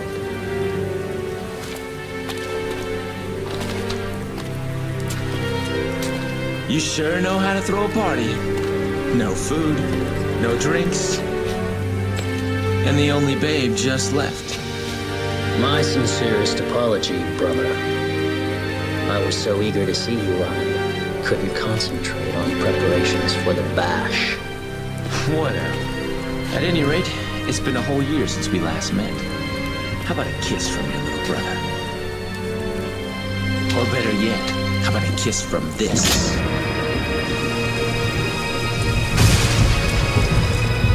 So, this is what they call a heartwarming family reunion, eh? You got that right. Pitiful humans. Okay, that's one way to cold open. Well, we're back. Hey, yeah, we're back. Devil May Cry 4. So, DK, can you give us a brief introduction of DMC 4? DMC 3, if we call it the Smash Melee, I would say DMC 4 would be the Smash Bros. 4. I mean, I guess between that, you're not going to call it the Brawl? Well, I guess it is Brawl. Because it's the thing that happened afterwards, and also it's basically more of the same, but more streamlined. I'd say it's like Brawl Smash 4 Wii U. Okay. Only because it's still a good game. Yeah, it was heavily rushed. The reason I say Smash 4 Wii U is because Brawl had all the content. Oh, okay. 4 was like, we had to cut a lot of things. Oh, okay. Yeah, that makes more sense. Yeah. Just because, yeah, I've heard that DMC4 was rushed. Yes, it was rushed to markets. I don't have a developer lore for you guys, but I could at least say it was rushed so badly that you can tell to where you play the game in reverse at one point. I guess, yeah, where you play the first 4 levels, and then you play the same 4 levels in reverse, but this time with Dante. But I'm glad that Wacky Wahoo Pizza Man still is in it. And he's also wacky. Yeah. Did he eat pizza? I don't remember him eating pizza at all in this game. Towards the end he did. Oh, okay. Okay. Wait, but- yeah. Yes. There was a cutscene where he's just eating pizza, and then Lady's like, I got a job for you. Yeah. So, Devil May Cry 4. We're introduced to Nero. Yes. Our new protagonist. He's the cool, hip Bishi boy. He's the new kid on the block. And he's a part of the Order of... The Order of the Sword. Yeah, the Order of the Sword, which is this church cult that worships Sparta. And it's so easy because the Pope there, and you already know something sinister is going on to the fact that Dante just randomly shows up and stabs the Pope. In the middle of Mass, yeah. I forget if he does stab him, but yeah, he definitely gets a headshot. And you get the sickest tutorial ever where you have to fight the previous game from the first series, so you learn the controls. So you learn Nero's power set, and he's just I'm so cool. He has a sword. It's called the Red Queen, and it's a big sword just like Dante's, but this time it has a motorcycle throttle. Yeah, it's a motorcycle throttle, which was funny to me because I thought it was a chainsaw at first, and then it took me a while to, it is a motorcycle throttle. Yeah. Like he revs it up. And he's also voiced by Johnny Young Bosch, a.k.a. the guy that voices so many dang characters. And in that one Netflix show I will refuse to talk about. You just did. But anyways. Dang it! Anyways, so Johnny Bosch voices Nero, and I think he fits the bill perfectly. I will say Nero as a character is kind of like a blank slate because we're not only interested in Nero, but we're also introduced to He's Kitty. young Dante, basically. Yeah, and We already have young Dante, though. Yeah, and we're introduced to Kitty, which is our female protagonist of, well, kind of not really a protagonist. She's like there. Yeah, she's the romance interest of Nero, but like I was too busy just killing stuff.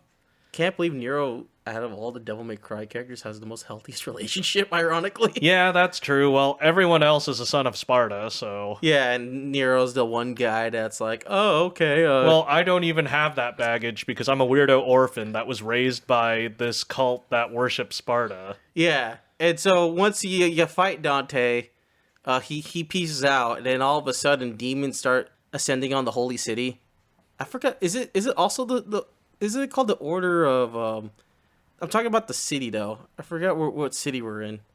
I don't actually remember off the top of my head, but it is a named place in the Devil May Cry universe. You're not on the island that Mundus owns. You don't fight on the island that is trying to be bought out by a mega corporation in Devil May Cry 2, and you're not in Tower of Babel. Yeah, which that thing has a name. I forgot. It's like Temingaguru or something like that. Yeah, I'm looking it up right now. Apparently, it is. Yeah. Oh, yeah. You're right about the Order of the Sword. I love wikis. Oh, Sanctus. That's where you're in. No, Sanctus is a guy. Oh yeah, I forgot. Sanctus is the guy. Oh yeah, is it that Kitty's brother? No, it's the Pope. Oh, Sanctus is the Pope. All the guys in that game are named after actual hymns/prayers that are done in Catholic and Christian masses. So yeah, there's Kyrie, there is Angus Dei. Oh, Fortuna. That's what it is. Okay. Isolated city of Fortuna. Well, what's great about the Devil May Cry series is that it's anywhere, so they don't really have like a set like universe. It's technically like it's heavily based off a real place, but you never say it's from that place. Yeah. So Devil May Cry 4, I think what I like about Nero is like his playstyle is very simplistic. He's definitely one of those like babies first Devil May Cry. Like it's for his playstyle, he doesn't get any new weapons. He's not like Dante. I like the Devil Bringer. I do too. It's like a get over here Mortal Kombat style. Yeah, and if it's too heavy, it pulls you to them. But, you know, instead of closing distance, where in Devil May Cry 3, you're either going to have to run at the guy, you're going to have to trickster dash towards the guy, or if you just have Stinger level 3, you can just fly at this guy. Yeah, and then you have to rev the sword up. But okay, I'll be honest with you, Donnie K. I played the special edition, so that doesn't mean anything to me because I never played that. What do you get in special edition? So you get overpowered Nero and overpowered Dante. It's cool for a while, and then I realized how easy the game felt, and I was like, this game's too easy. Well, what makes it more powerful? Like just that he does more damage when he swings and shoots? Well, everything's maxed out all the time, every time. So you don't need to time the revving, because if you rev like shortly after you make contact or right before you make contact with the sword swing, you automatically get at least one Exceed, and then if you max it out, you'll get max Exceed. Basically, it's max Exceed all the time, every time. Oh, okay. And also, you get maximum Devil Trigger Stand. Oh. So that's why, like, for a while I was telling it's like, this is easy, I'm having a lot of fun. I'm doing fun combos. Realizing, oh, I'm just playing baby mode for Devil May Cry 4, and then I switched back to regular Nero, and then I realized, okay, yeah, I like this a little bit more because I have to be more methodical. Yeah. Gameplay is still pretty fun. Honestly, I know people will complain about this, but low-key, I would actually do return to Devil May Cry 4, even though no one talks about this game as much as DMC 5 or 4 or 3. You know, I forgot to mention during our talk of Devil May Cry 3, but like that is the best Bloody Palace. So, did you try Bloody Palace in 4? I didn't try them yet, but you can play with more characters in Bloody Palace. Oh, okay. So, like, that's good about special editions. You could also play as Lady and Trish and Virgil, but the only thing is they're non-canon So you just replay through the game, but just as a different character. Oh, okay. So So- it's just like playing as Virgil in Devil May Cry 5. But Pretty much. Yeah.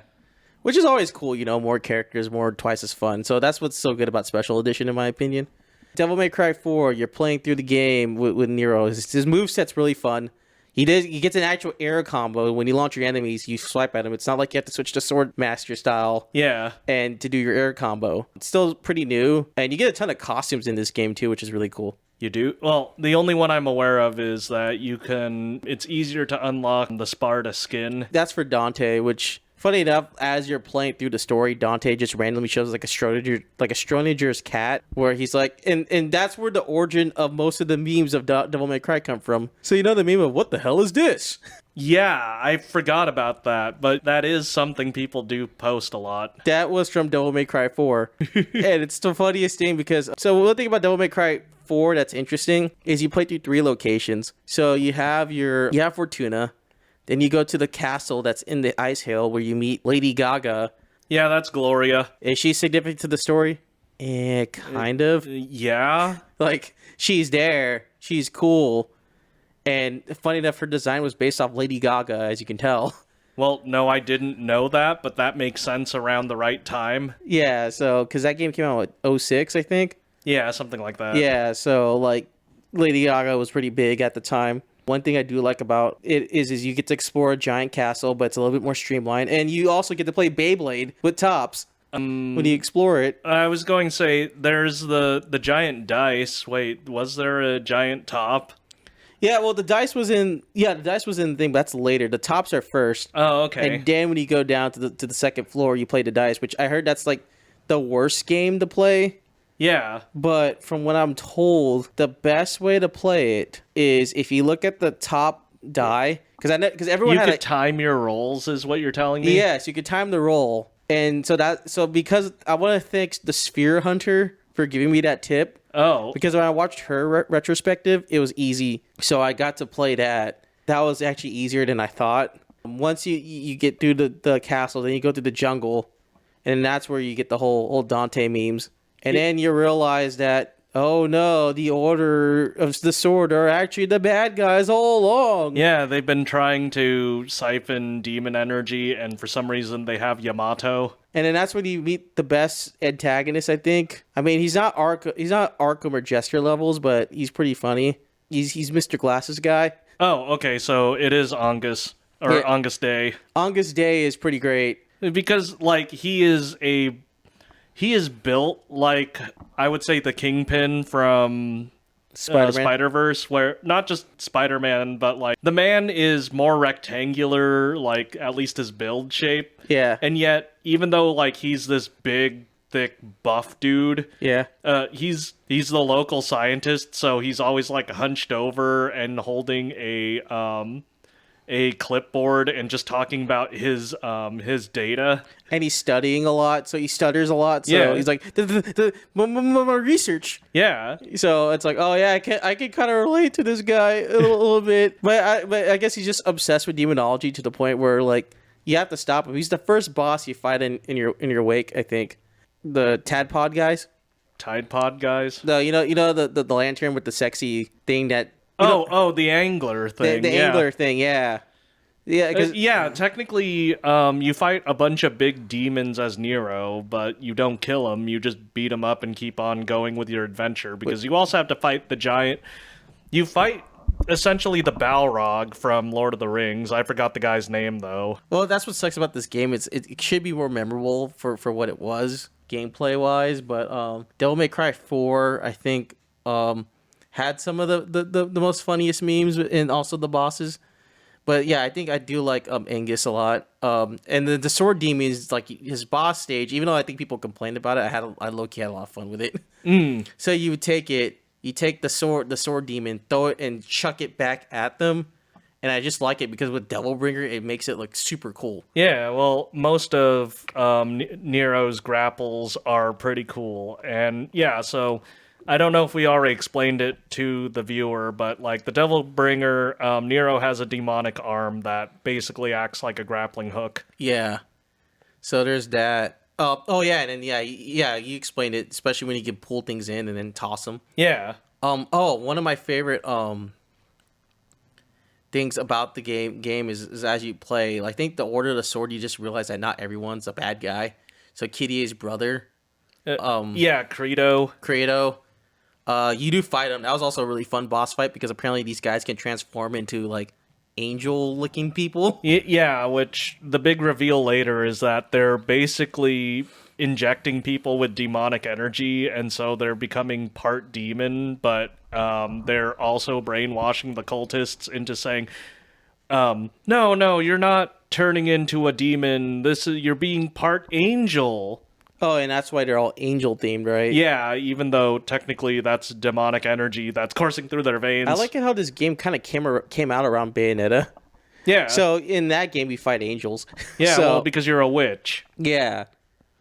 Which, more on that later. In another episode. Oh, okay. But I'll at least say this. Fighting Kratos was pretty fun. That was one of my favorite boss fights. I heard, because I don't remember much of fighting him, but at least listening to people talk about him, Yeah. he's one of the more fun bosses because he has a parry system. Yeah, you have to parry him. Which, by the way, there is some advanced tech in Devil May Cry 4 I never tried where it's like a jump cancel. Oh, yeah. But I think that's if you're playing Dante, which, yes, spoiler, you do play as Dante eventually because, Mr. Dante needs to be in top billing. Yeah, he becomes more ridiculous, by the way. So, when instead of just bad-mouthing demons or being quippy, now he's actually playing with the demons. Yes, and he's still his Devil May Cry 3 self, but a lot older. Yeah. So basically, the big reveal. Ooh, surprise, surprise! The Pope wasn't dead after all. Sanctus randomly resurrects and becomes an evil pope. Yeah, well, he was already evil to begin with, but after getting shot in the head, Angus was able to, revive him by supercharging him with demonic energy, which just means he's even more devil than dude. Yeah. So, now that the Pope is alive, he then goes into an Evangelion, and then that Evangelion's going to bless Fortuna with the power of Sparta, I guess. Yeah, I mean, it's like the Mundus fight all over again, where you fight a giant marble statue. Yes. But it looks more like an Eva. Yeah, and it flies around, and it freaks people out. I remember that cutscene. Yeah, that cutscene was funny. And then apparently, which sucks because Kyrie shows up, and then Kyrie is Nero fights Kyrie, which I thought they were going to do the whole anime, no, this big misunderstanding, your brother wanted to kill me. Yeah, which, no, they did. They did do that. But then they, condensed it into one because, once Sanctus showed up, it's you're no longer needed, Kratos. And then it was Agnes that kidnaps Kyrie. Yeah. Kratos was like, what are you doing? What are you doing with my little sister? And it's yeah, well, go fight Nero. Yeah. And then Kratos just yeah, but they just kidnapped my little sister. I thought we were the good guys. And then yeah. Yeah, and it was great. Kitty is just a plot device. I hate to say it, but she is his reason for fighting. Yeah, which is funny because if you know the memes from Devil May Cry 4, Nero will just shout "Kitty" every cutscene. It's the Inuyasha Kagome joke. Yes. So once Kitty fuses with the Eva, apparently he needs some blood of Sparta and realizes, well, Nero's got blood of Sparta. But before you fight him, you fight Uncle Dante. And the reason why I say Uncle Dante is because you find out... Well, actually, you kind of find out in the 5th game, though. Yeah, they don't outright say anything, because for the longest time, it's so is Nero, Dante's son? What's up? They're almost the same looking people. Yeah. And then, fighting that Dante fight was a headache, because I'm not gonna lie. He's hard. Because it's you're fighting the first guy, he's got all his moves, and you're oh god, and then I think people freaked out when it's what? He switched his style mid-gameplay? Yeah! So, yeah. There's freestyle now. So, after you do merge, then you get to play as Dante, and then you play the game backwards. Yeah. And And you kill all the big demons. Yeah, and I'm not gonna lie, I do enjoy Dante's gameplay a lot more in this game because of the freestyle system where you can switch between all your 4 styles. Did you do the thing that everyone does and just mash the D-pad so that the announcer is just making garbled noises? Yes. Yeah. Well, I like the fact that I can switch to Trickster and then go to Swordmaster and then use Gunslinger for my guns because now my gun damage does more. Gunslinger is like really fun to play now. It's not like Devil May Cry 3 where I have to switch stuff a lot. Where you have to stop by the time goddess statue. Yeah. So, and then I think that's the only thing about Devil May Cry 4 that's bad is this you have to play the game in reverse and there was so much like waiting. But just to kind of end off DMC4 cuz I my favorite part was the whole theatric scene because even with the rush time they still made fun. The cutscenes are still fun to watch. Yeah.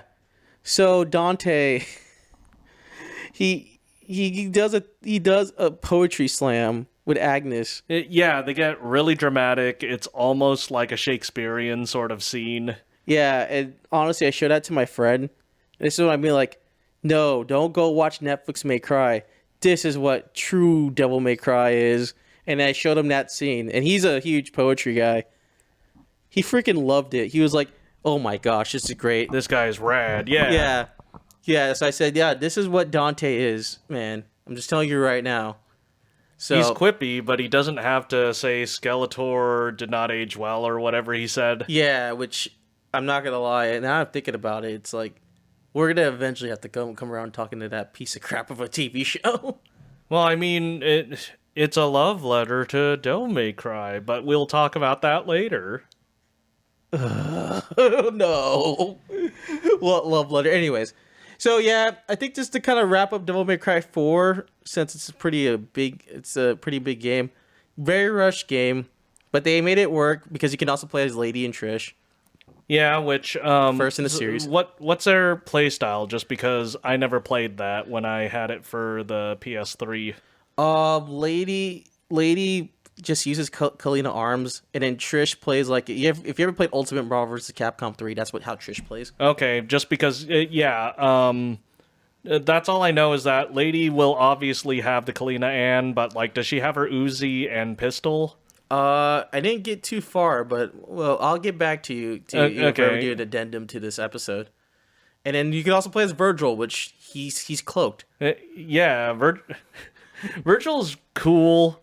I'm trying to think of anything else because if I remember correctly, he plays exactly like how he would play in Devil May Cry 3.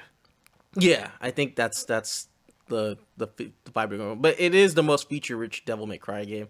I don't care what anyone says, so yeah, go play Devil May Cry 4. We're gonna take one final break after this. All right, catch you around.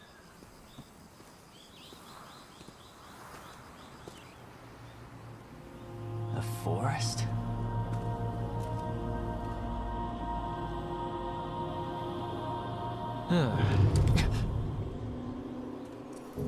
What the hell is this?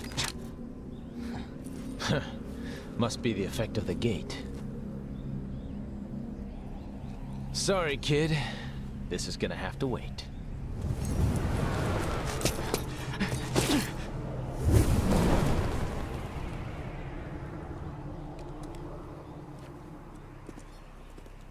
How much could he really know?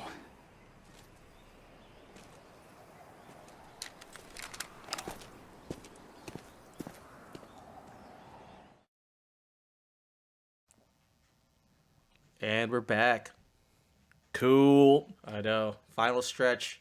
All right, we got out of 4. Now we're going on to 5. The best game in the series. That took a while. I know. Well, that's because we love this series. Well, no, not just that, but just more of the... How many years in between 4 and 5? I think it was 15 years, I think. Yeah, because it came out in 2019. Oh, okay. Yeah, and the last game was 2006. Yeah, about 15 years. Oh, okay. Yeah, that took a while. Or 17. Well, there was a game between them, but we'll talk about that one later. Which, by the way, I actually buy a cheap copy online and just play it. Oh, okay. Yeah. Anyways, Devil May Cry 5, the best game in the series. If we're just gonna continue the Smash Brothers analogy, this is Smash Brothers Ultimate for Devil May Cry. Everyone's here. Kind of. And you get a new character. Speaking of which, yeah, so you go to Redgrave City in this one. It's supposed to be based off London. Yeah, which a few of the places, because I did visit the UK, I'm just like, wait, I went on a tour here. Whoa. Yeah. So basically, Evil Demon Tree is in the middle of Redgrave. Redgrave City. Yeah. And Dante, Lady, and Trish are losing. Yeah, they drop you in medias res, and it gets pieced together over time. But yeah, welcome to I Can't Believe It's Not London. Yeah. Where there's a big blood tree. And that big blood tree is very, very evil. Yeah, because Virgil wanted power, as per usual. But we're going too far. I think it's Yurzin. I think that's the other persona. Yeah, I don't remember if they straight up say it's Virgil or that's the big reveal, but yeah. Well, I mean, obviously it's Virgil coming up to no good. It's just shenanigans again. One thing about it, though, that I like about this is, like, yeah, it does show the characters, like, ironically losing. You, as Nero, experience it. So you climb up to the top of the tree, you see Dante, and you're like, Johnny Young Bosch is ready. And he's got a new style now, so he actually looks like an actual character, not just... Dante recolor? Yeah, exactly.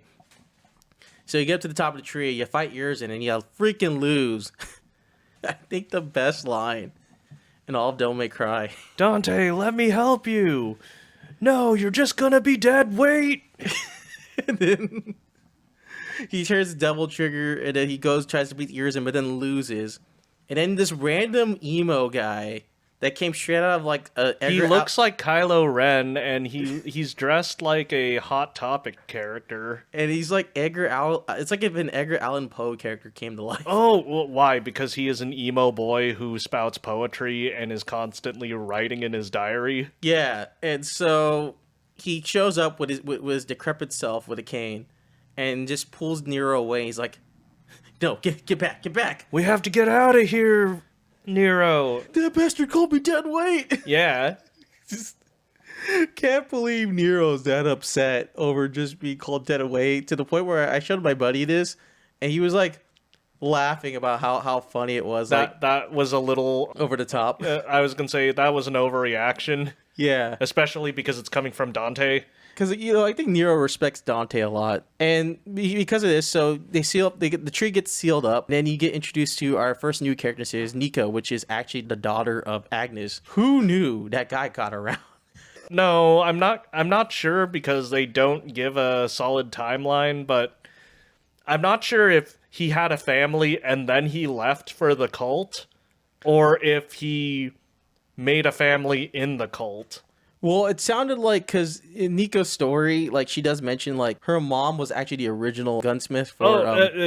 No, that wasn't the mom. That was her grandma. Oh, really? Yeah. I thought that was the mom. No, Graham is the one who made Ebony and Ivory, and she also shows up in the novel. What novel? Yeah, we could talk about it some other time. I don't even know if it's still in print. I just know that I read it, and it was published by Tokyo Pop back in the aughts. Oh, that's funny. Anyways, Nico, which, by the way, I'm not gonna lie, I know you got Lady and Trish. Nico is best girl, in my opinion.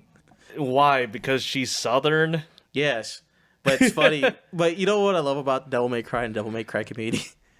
So this is the first character that smokes, and they actually have a smoking PSA in the middle of it. First off, it was a 15-year hiatus. Hideaki Itsuno wanted to make another Devil May Cry game for so long, and to test Capcom's new RE engine, which, by the way, it may sound like RE Resident Evil. No, it's RE stands for Reach Over the Moon engine, and it's supposed to create realistic graphics. And so that's why the characters like super hyper realistic, is because of the RE engine. So they all look very distinctive now and more realistic, unlike Devil May Cry 4, where they're kind of like over the top looking. And what I enjoy about this game is this is very pretty to look at. And if you like action games, this is a pure action game. There are no more puzzles, and the most puzzle that you're gonna get is that you have to kill the Kaipoth roots, and so you need to go gather Nidhogg's. But in order to get Nidhogg hatchlings, you just need to go through another fight room. Yeah. So it's just constant fighting. Which is good, because then you can play with your combos. That's not a negative, it's just pure fighting. Yeah, which I enjoy a lot more as someone who actually labs combos in this game. Devil May Cry 5. Man, what to say? Okay, I think maybe we could start off. Are we going to talk about the gameplay, or do you want to talk about the story first? Because I just want to make a comment on the Bloody Palace being... It's a fun Bloody Palace, but because it's arcade-style timer, where you only have so many seconds to complete a level, and that time carries over to the next level, and you only get a few seconds after every completed room, you'll go through fast. Well, the game will end sooner. I'm used to the Devil May Cry 3, where basically it's fight through the room. There's no timer, you just gotta live. I mean, I didn't play Bloody Palace too much in Devil May Cry 5. I kind of do miss co-op in Bloody Palace. Yeah. Which, that's one thing where, like, this game, I think, would be really fun for co-op for Bloody Palace. Especially if it was a local co-op, because I could have sworn that it's multiplayer, online only. Because other games do Bloody Palace, so like Ninja Gaiden 2 Sigma did a Bloody Palace version, but what sucked is it was online only, which is like, I love co-op. I guess we're going to talk about gameplay, so you get to play 3 characters. So there's Nero, who plays similar, but now he's missing his devil arm. What happened to it, you may ask? Well, in the story, random cloak guy shows up at Nero's house and is like, because in the end of Devil May Cry 4, Yamato gets absorbed into Nero, I think. Oh yeah, it does. Yeah. Because I could have sworn that it's literally just... I could imagine Nero just keeping Yamato in, like, a closet somewhere. And then Nico is also there at the house. I don't know if she's, like, freeloading or she's just... there. She's a business partner, I know, but I don't know if she lives with Nero and Kyrie. Which sucks, though. You don't get to see Kyrie off screen, but there is concept art of her, and she is wearing, like, normal clothes. Normal people clothes? Yeah, she looks like a British, like, punk lady. But not, like, super punk in that aspect, but more, like, British. I was gonna say, does she look like she belongs in DMC Devil May Cry, or no? No, she... Okay. Well, yeah, kinda. She actually has a jean jacket and jean pants in her concept art. Yeah, where it's very punk. Yeah, but not, like, super punk. Like, she looks like a normal girl. Okay. But you don't see her at all in-game, which sucks. But you could just say Nero has one of the most healthiest relationships out of all the Devil May Cry class. Yeah, he has a normal wife-girlfriend. I don't remember if they're married by the time of Devil May Cry 5. Well, I guess it doesn't matter because evil cloak guy randomly shows up and Nero's trying to actually invite him in. He's like, hey man, so like, you hungry? Kyrie's making tacos. Yeah, or something like that. Yeah. And then he just cuts his arm. Doesn't even cut. He just like rips it out of Yeah, rips it out of him, and you just hear him crying in the garage. Yeah, and meanwhile, Cloaked Man goes, "Yeah, I'm taking this back. Okay, bye." And then he just cuts a hole through reality, as you do. Yeah, as you do, and then you just leave the guy you stole from just bleeding out in the garage. So then now, because of that, Nero now is an amputee, so he now gets He gets a mechanical arm called the Devil Breaker. Yeah, and that's all thanks to Nico, which, by the way, it's funny with Nico and Nero's dynamic is very funny to me because it's like a buddy cop movie where they just keep making fun of each other. So like, yeah, the Devil Breakers literally break after certain uses of the arms. So you have to change your loadouts, which makes Nero's gameplay a lot more interesting, in my opinion. Not to mention, they do different things. Yeah. And there is an arm which brings back Devilbringer for a little bit.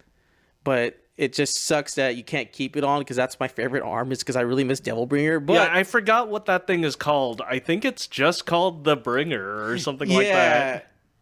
But my favorite one is the rocket punch one. Yeah, I figured, because do you ride around on it like a skateboard? What I like about it is I can come in, because the Devil Breakers still function like Devil Bringer, where you can still like pull enemies in. Yeah, the standard grab. Yeah, but like you can't bring it further away from you. So like going up to enemies and then throwing your rocket punch, and then while you're rocket punch, you're just doing more combos. It just makes it sick. And getting the Exceeds for Red Queen, like that's the first time I actually had to like time it and do the Exceed. Yeah. Yeah, and by the way, the music in this game freaking ramped up to 11 because obviously Devil Trigger is probably one of the best songs. So every time you play it in the battle theme, it's so fun to listen to because it's like all these thoughts running through my head. Oh yeah, I forgot. Like, no, you're right. I forgot that their theme song is just the fight music in every level. Yeah, which is really cool because they are fun songs to listen to, and in each scenario. So as you're playing through Nero, you're trying to find out what the heck is this origin of the. Oh, you have to kill like the evil tree's roots. Yeah. And then you find out what happens to Lady and Trish. So first off, you fight this weird plant poison lady. That's your. Oh well, first off, Nero does get an upgrade. He says more than Kitty. He actually now has one-liners. So when they fight, because I think they fight Beowulf. No, they fight a weird gorilla with a mouth on his stomach. Yeah, well, I thought that was Beowulf upgraded. No, or at least it's not a weird cat gorilla thing with wings. Oh. Well, anyway, one of his Devil Bringers, funny enough, is Mega Man. I never played it, though, unfortunately.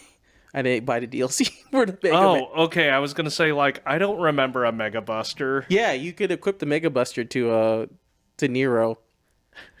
Okay. It's great.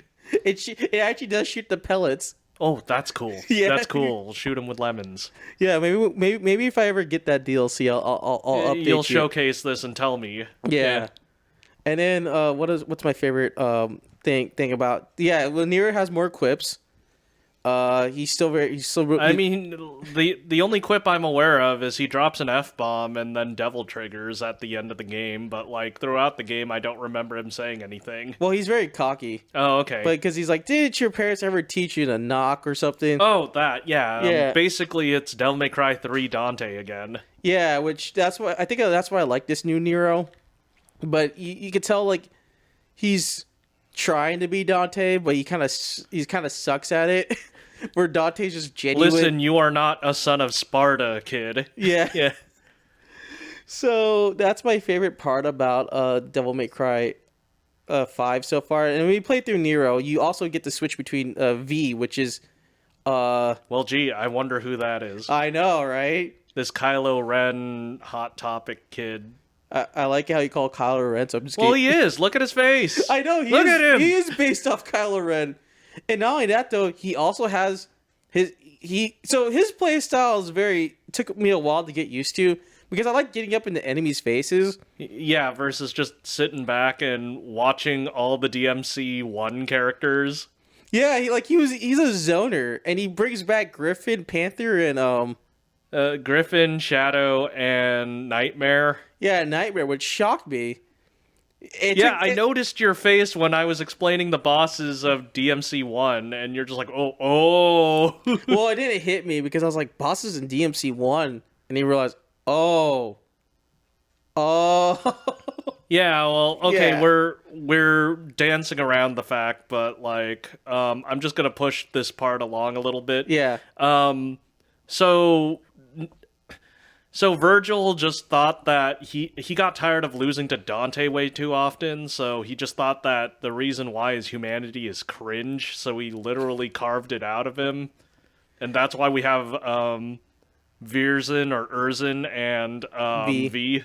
Well, it's funny because I feel like in the Devil May Cry series, this series is just about stabbing yourself just to get more power. Oh, yeah. So he stabs himself. And then unlocks the Sin Devil Trigger. Yeah. Yeah, well, and you do remember why he thought that was a good idea, right? Why? Because he was explaining it to V, and he made a reference to Devil May Cry 3, where it's like, Dante, you might kill yourself if you stab yourself with the Devil Sword Sparta. No, listen, kid. It's fine. When my brother stabbed me with the Rebellion, I was able to devil trigger. So if I stab myself with the Sparta, I'll get even more powerful. We don't condone stabbing yourself to get more power, but you know what? In this universe, yeah, apparently stabbing yourself gains you more power. Yeah, well, why I wanted to bring up why V is the human side of Virgil, because he got carved out of Virgil, was... I just want to say, like, look, he brought his trauma with him, so, like, Virgil hates himself for being mind-controlled by Mundus. Yeah. And so, like... Of course, the human side of Virgil, the only source of power is all his bad memories of his co-workers as he worked with worked for Mundus. Yeah, now that you're putting it that way, I could see why V is the way he is, because he is pretty much Mr. Exposition Man. Yeah, because he funny enough, he's the one that requests Dante for the job. Yeah, because he actually just shows up. Which, by the way, his gameplay, it took me a while to get used to, but I do like the fact that you use Shadow for you hang back. Why couldn't he just summon Phantom? He brought back all the other guys. You know what? Yeah, why didn't he? Makes me sad. Maybe it's because he's just a giant spider versus a nightmare who's like, I can ride on the back and yeah. Smash. But one thing about his gameplay that it's getting used to is you have to, like, as your DMC1 bosses are fighting, you have to go in and deliver the final blow. Yeah, because they can only, like, stun the enemy. Yeah. And they play this, like, weird Hot Topic music. Because they did get the same person that did Devil Trigger. I forgot the song's name, but I thought his battle music was fine. But he is the guy that pushes the plot along. And then after they kill, like, most of the roots, though, so back to Nero, you find out that Lady and Trish are like encapsulated into the bosses that you fight. So I think for I forgot the plant lady's name.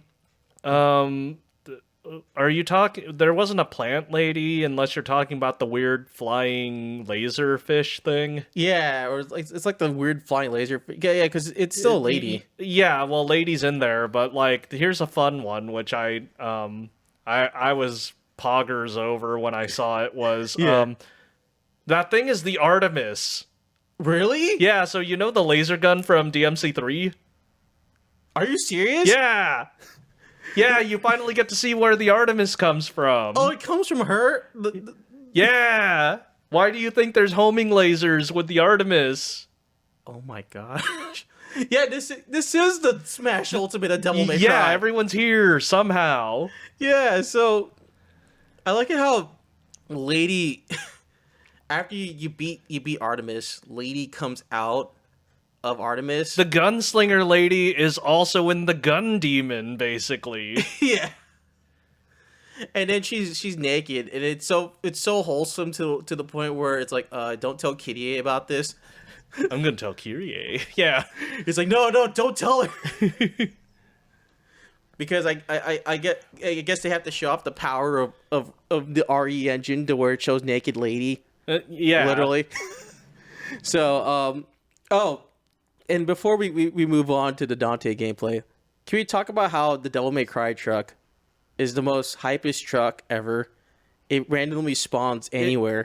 Well, no, it doesn't. Like, at least in lore, somehow it needs to be driven through brick walls, up the Quiapoth tree. It shows up anywhere, but instead of, like, texture popping, you have to believe this thing is driving up 90-degree angles. Oh, and it's not just a truck, it's like an RV trailer. Yeah, that's what's so cool about it. So it literally, like you have to use a phone booth to call it. Yeah. And it flies through the air and just lands in front of your face. Like, because I'm assuming Nico is that good of a mechanic that she has created essentially the demon-slaying equivalent of the Magic School Bus. Or like the Mystery Machine. Yeah. Yeah, it's so funny. Like, hey, I heard you need new arms. Just randomly, like, drops in. Yeah, and well, no, you know how you know that that she's actually driving this thing is Yeah. because at least in some of these cutscenes, it's a literal time skip where it's like 2 hours later and she just busts through a brick wall. Yeah, it needs to bust through a brick wall in particular. Yeah. And then I like it like every time. Doesn't it fall through a ceiling at one point, which Yes. means that she has to have driven upward just to smash it downward? And she doesn't just use the front door of said place. Yeah, and I think like there's a subway station, which means that this thing is burrowing through the ground. It's dodging like oncoming trains. Yeah. I love that thing. So yeah, and then during the game, so after you fight, you eventually play Mr. Dante, and I guess because this is like what happened was V gets hurt, and then apparently Griffith shows up. Is like, Dante, you need to wake up. Which, funny enough, he reminds me of Danny DeVito. Oh, His voice. And so like every time during the thing, they want to cook the chicken. The yeah. bird. So there's so many chicken comments. Yeah. So my favorite part. So when Dante awakens, he's Again. he acts like nothing happens. Yeah. And so he plays like normal Devil May Cry 4 Dante and Devil May Cry 3. I think No, well, I was gonna say no, he doesn't, but that's only because with how much they put into this game, they kind of squished some of the Swordmaster commands into just regular rebellion swinging. Yeah, well, that's because when you get Sword of Sparta later in the game, and one thing I do like about that is because now I can actually do an air combo with Dante without having to switch to Swordmaster. But for a while, you had to do that. Yeah, because you earned the Sword of Sparta. One thing, I think Devil May Cry. This is the best Devil May Cry feeling for Dante, in my opinion. Just because, like, yeah, I had a lot of fun doing all those fun combos, and because now it's a beat 'em up style game, and I don't have to worry about puzzles, I can actually like play with my food a little bit more. Because one thing is getting that score ranking up just is great. Oh, and let's talk about the funnest fight. It's Neo Angelo again, but it's not Neo Angelo. the lightning guy. Yeah. I forgot what that thing is called, but it's the something Angelo. Yeah, well, AK, it's funny how wait, no, that's the weapon that you get after it is the Cavalier, but yeah. Yeah, which is basically the motorcycle. Yeah. Which I guess now works because Trish was in there. Yeah. And I like how V... It's the lightning lady is charging the lightning knight. Yeah, it's funny because V shows up running with his scoliosis. Okay, I'm sorry, I saw that Maxwell video, but yeah. Well, I like that scene just because, and then V is just like, listen, let me tell you about how I was born. And then it's the entire cutscene of Virgil carving the humanity out of himself. And then right after that exposition, Trish's response is, look, I ain't your mom. I'm not your mama, V. Yeah. You know what's so funny about that? It's on par with, and I don't mean to get quickly off topic, it's on par with Cloud when Jesse's dying in Cloud's arm, and Cloud just yells, you owe me a pizza. Yeah, okay. I mean, between that and also, like, I just like the callback of, listen, V, I'm not your mom. Just because, no, literally, you were modeled to look like Dante and Virgil's mom. Yeah, but you gotta remember, it's still the humanity side. Yeah. So, all of us. So, okay, what do you think about the weapons though that Dante gets in this game? Let's see. You got the Cavalier. You got 3 swords. So you got Rebellion. You got Devil Sword Sparta, and then you have Devil Sword Dante. Yeah. Yeah. Oh, you have Cerberus nunchucks. Yeah, you got Cerberus again. And then you get the gauntlets. The bat. Yeah, because the Ifrit is actually the fire gauntlets from DMC 1. Yeah, that was cool to finally get. Was you get Tekken Dante again? Yeah, not to mention that there's 2 different modes. So there's kicking mode and there's punching mode. Yeah, which I still don't know how to do that. I just happen to button mash into that. This is what I mean. Like, this game is just a combo fiend's dream, where you've seen so many combo mad videos about Devil May Cry 5. One thing I do enjoy a lot is just the combat. It's just so good. Like, man, like even after talking about it, like I want to go back and play it. But and we just covered all the melee weapons. guns. In the guns, you get Ebony and Ivory. You get Ebony Ivory. You get shotgun. You get Dr. Faust, which is a hat. That turns you into Michael Jackson for some reason. Yeah, and then you get Kalina Ann, and then you get Kalina Ann Mark II, and then you have Kalina Ann Mark 1 and 2 put together. Yeah. Dante's ridiculous in this game. Yeah. He's got so many weapons. Yeah, which means that like if each weapon has its own command, well, not just one command. I don't know. What do you think? Like 10 different moves per weapon. So how many commands do you have in this command list? Probably like more than... Well, the command list is about like 10, 20 moves, but like they all do different things. And there's actually a place to practice your combos called the Void. Yeah. And I'm trying to remember, like there's also... You have just regular mode, which has the 4 different styles. Yeah. And then you get Devil Trigger, and then you get Sin Devil Trigger. Right. Dude, this is the ultimate Devil May Cry game. Yeah, and you get even more moves when you're in Sin Devil Trigger mode. Yeah, it's insane. One of them is you get to open up a black hole. Yeah, and then you can like throw your enemy in the black hole and then combo them after that, right? Yeah, well, this thing is powerful enough, it kind of one-hit kills most things, but yeah. Yeah, this game oozes style, in my opinion. Like, just oozes. Well, yeah, it's rule of cool for all of this. Yeah, oh God, I can go on to the gameplay forever, but if I wanted to go back to the story, I think the story is a little bit more simplified. So, thankfully, after, Dante shows up, all 3 characters are all together. And then they have to fight Urzen. Yeah, they fight Urzen, and it's funny how Nero tries to fight him and then just loses, and then just sees Dante goes in, and then that's when Dante awakens Sin Devil Trigger. Sin Devil Trigger, and then Devil Sword Dante.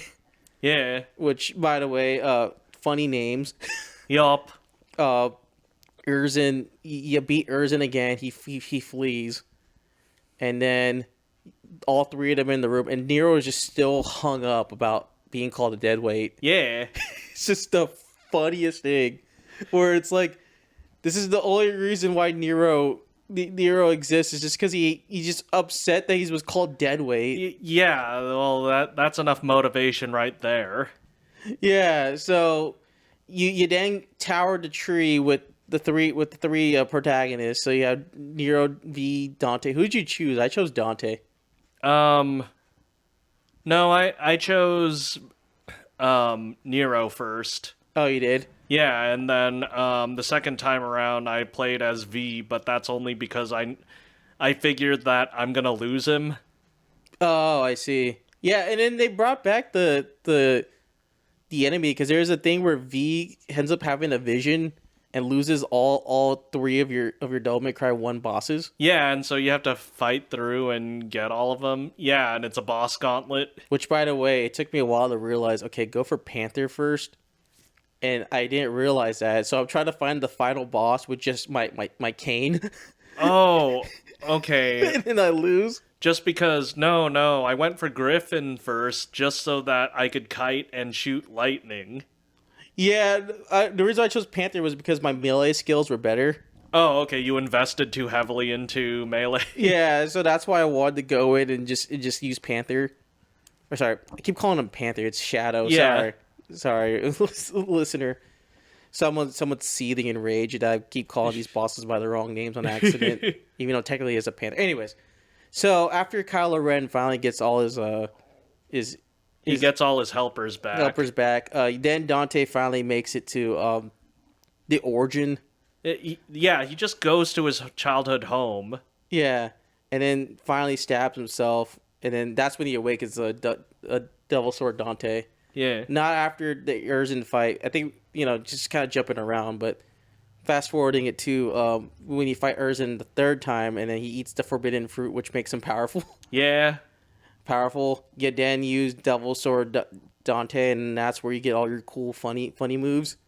Yeah. And then after Urzen gets defeated, I like it how they just let V have his inner monologue of, you were just suffering, feeling the lonesome. I'm here to... We need each other. And then he stabs, and then Dante was like, wait a minute, no, and then... Wait, his name is V. Oh no. and then you hear the best theme song that I think every Devil May Cry fan it's like the new anthem of Devil May Cry, where then Virgil shows up and it's just, I am the storm that is the very approaching. delight. Witness all of its glory. Yeah. And then Virgil then says, come if you want to fight me. And then Nero's like, I can help, Dante. No, you're just gonna be more dead weight. Well, he doesn't even say that. It's just like, no, kid, I'm gonna do it myself. Why do you think I'm gonna be dead weight? And it's like, no, because this is your father. Yeah, that's the first time Dante ever got serious. Yeah. So he's like, I think he's only serious because this is family matters. It's not just regular hee hee ha ha. I'm gonna play with a demon now. Yeah, no, this is like, I need to stop my brother from usurping getting more power again. Yeah, my brother's up to no good, and having my nephew here isn't gonna be good either. So you know what? Just hang back, kid. Yeah. So Dante travels up the street. Then you have to go fight all the Devil May Cry 1 bosses all over again. And they're still carrying their grudge. Yeah, because it's like, this is finally the time where you can finally cook the chicken. Yeah. AKA the bird, which, by the way, I mean, it sucked, though, that they weren't, like, a part of Dante's, like, Rose Gallery, but whatever. I mean, they needed to go down anyways. Yeah. Once again, I'm missing Phantom, but anyways. Yeah. I hate that stupid boss. Like, part of it is, it's a stupid meme, but on the other hand, it's like, no, this is the first thing you have to fight in Devil May Cry 1. Why is he not here? Right. Oh, Devil May Cry, which, speaking of Devil May Cry 1, there's so many callbacks to DMC 1, like, now it's like, I have to, like, go back and replay that game just to hear the callbacks. Okay, yeah, so you're like, oh, okay, this is what they were talking about. Right. Kind of like how, in Devil May Cry 5, you would notice, like, okay, there's mention of characters from the Devil May Cry novel that I keep bringing up. There is 1 or 2 references to the Devil May Cry anime from 06. Yeah. Which Morris is in this, but he got race swapped, funny enough. Well, I didn't watch Devil May Cry 06, so I wouldn't have known that, but yeah, something to check out. Yeah, definitely when we talk about it. Yeah. About it in a later date. But, so Dante ascends to the top. He fights Virgil, who's sitting on his lawn chair. Yeah. So, like, I didn't know that was a mod, so I got really confused why he wasn't in a lawn chair. Yeah.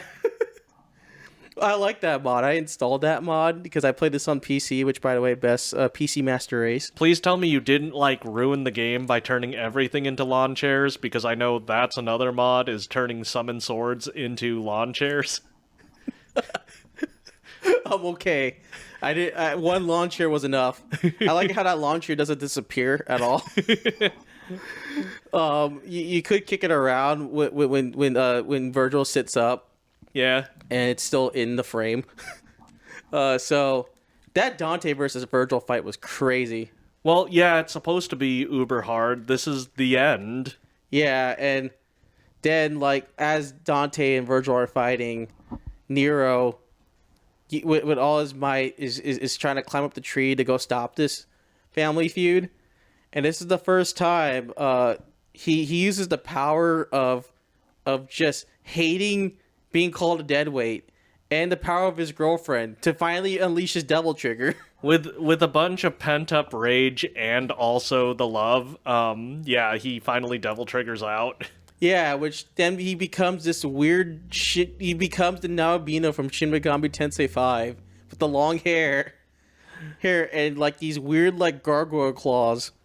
And how he's... Wait, is this another Atlas design or no? I feel like it is. I didn't see the credit there because there are new Devil Trigger designs. Oh, okay. So I think maybe that was one way to circumvent, but I don't know. I mean, I can't tell you too much about the development other than Hideaki Itsuna really wanted to make another game. He was like adamantly desperate about making another game. He just didn't want DMC Devil May Cry. More on that later. Okay. Or at a later date. Yeah.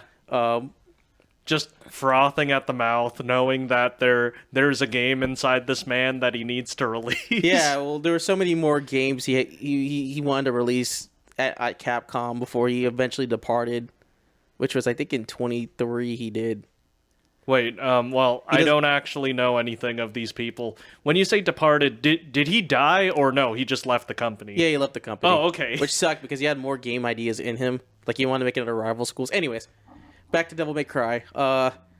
So, Dante sends it, and he just uses the F-bomb and just throws up a finger to become... Yeah. to become Devil May... And then he Devil Triggers. Yeah, that's how he Devil Triggers. He doesn't stab himself. It's just pure hate and love. Yeah, he's just mad. He's just so mad. Why you have to be so mad? To the point where he's like...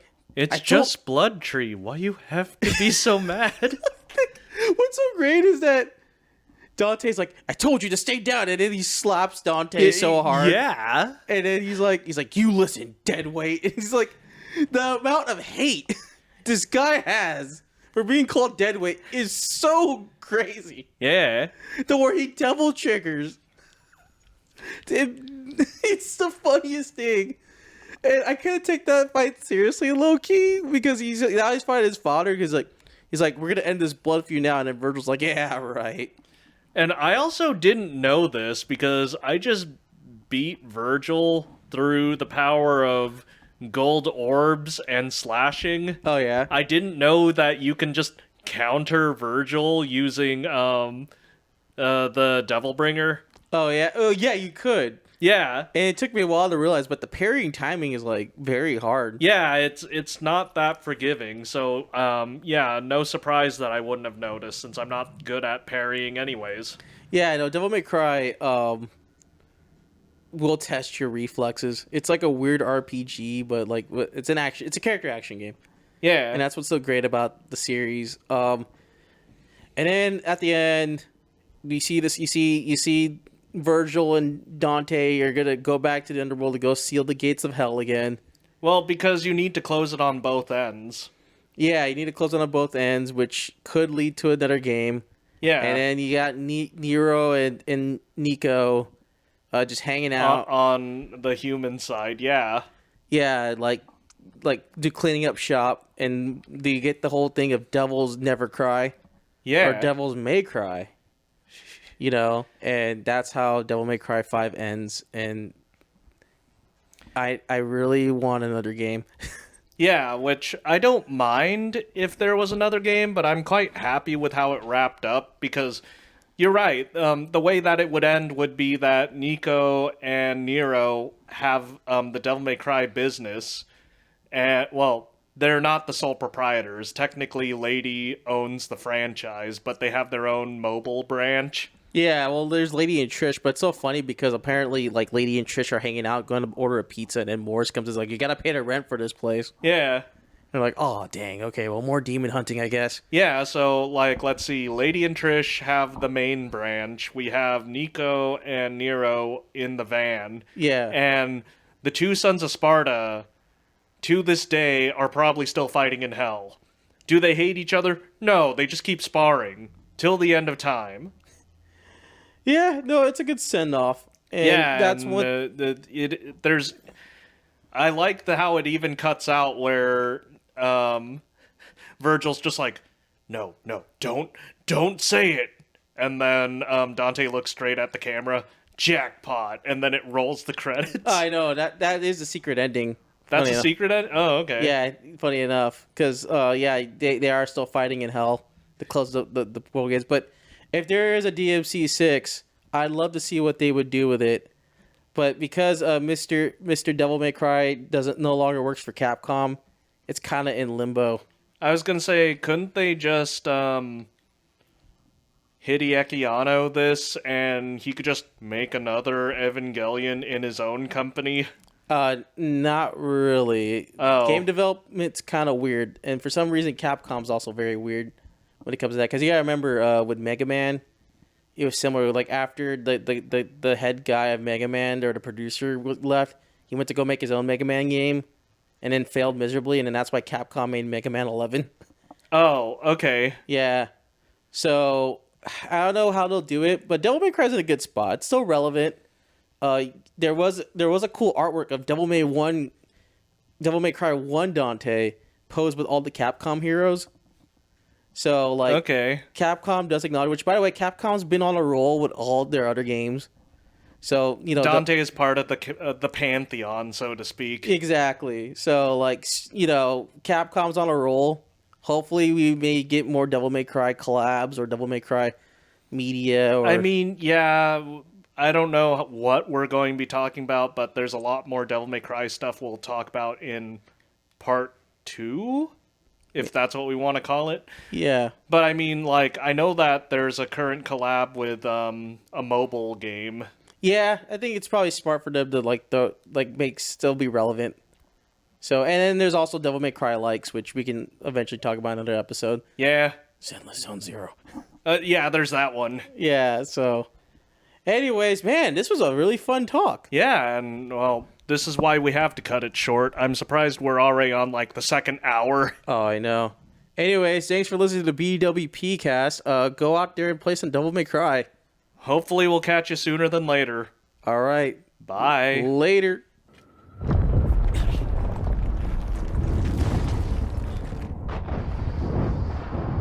He's right. We need to close that portal.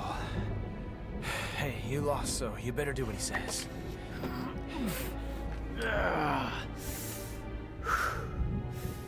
I can still fight. But if those roots continue to spread through town, it'll just interfere with our business. Now, that's the smartest thing I've ever heard you say. Better hurry up. We still got a score to settle. Evidently. Wait! Where are you going? We need to sever the Clifod roots from the underworld itself. Then we'll seal the portal with the Yamato. Hang on. If you do that, you can't come back. Why do you think I'm going? Somebody's got to keep an eye on your old man. You can't just expect me to stay here while you both go. It's because you're here we can go. We're trusting you with things on this side. Capiche? Make haste, Dante. Yeah, I know.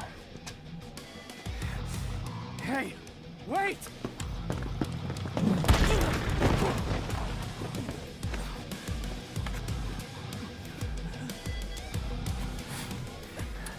Take care, Nero. Adios.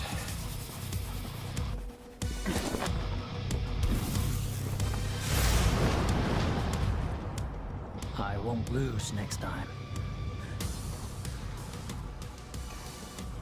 Hold on to that until then.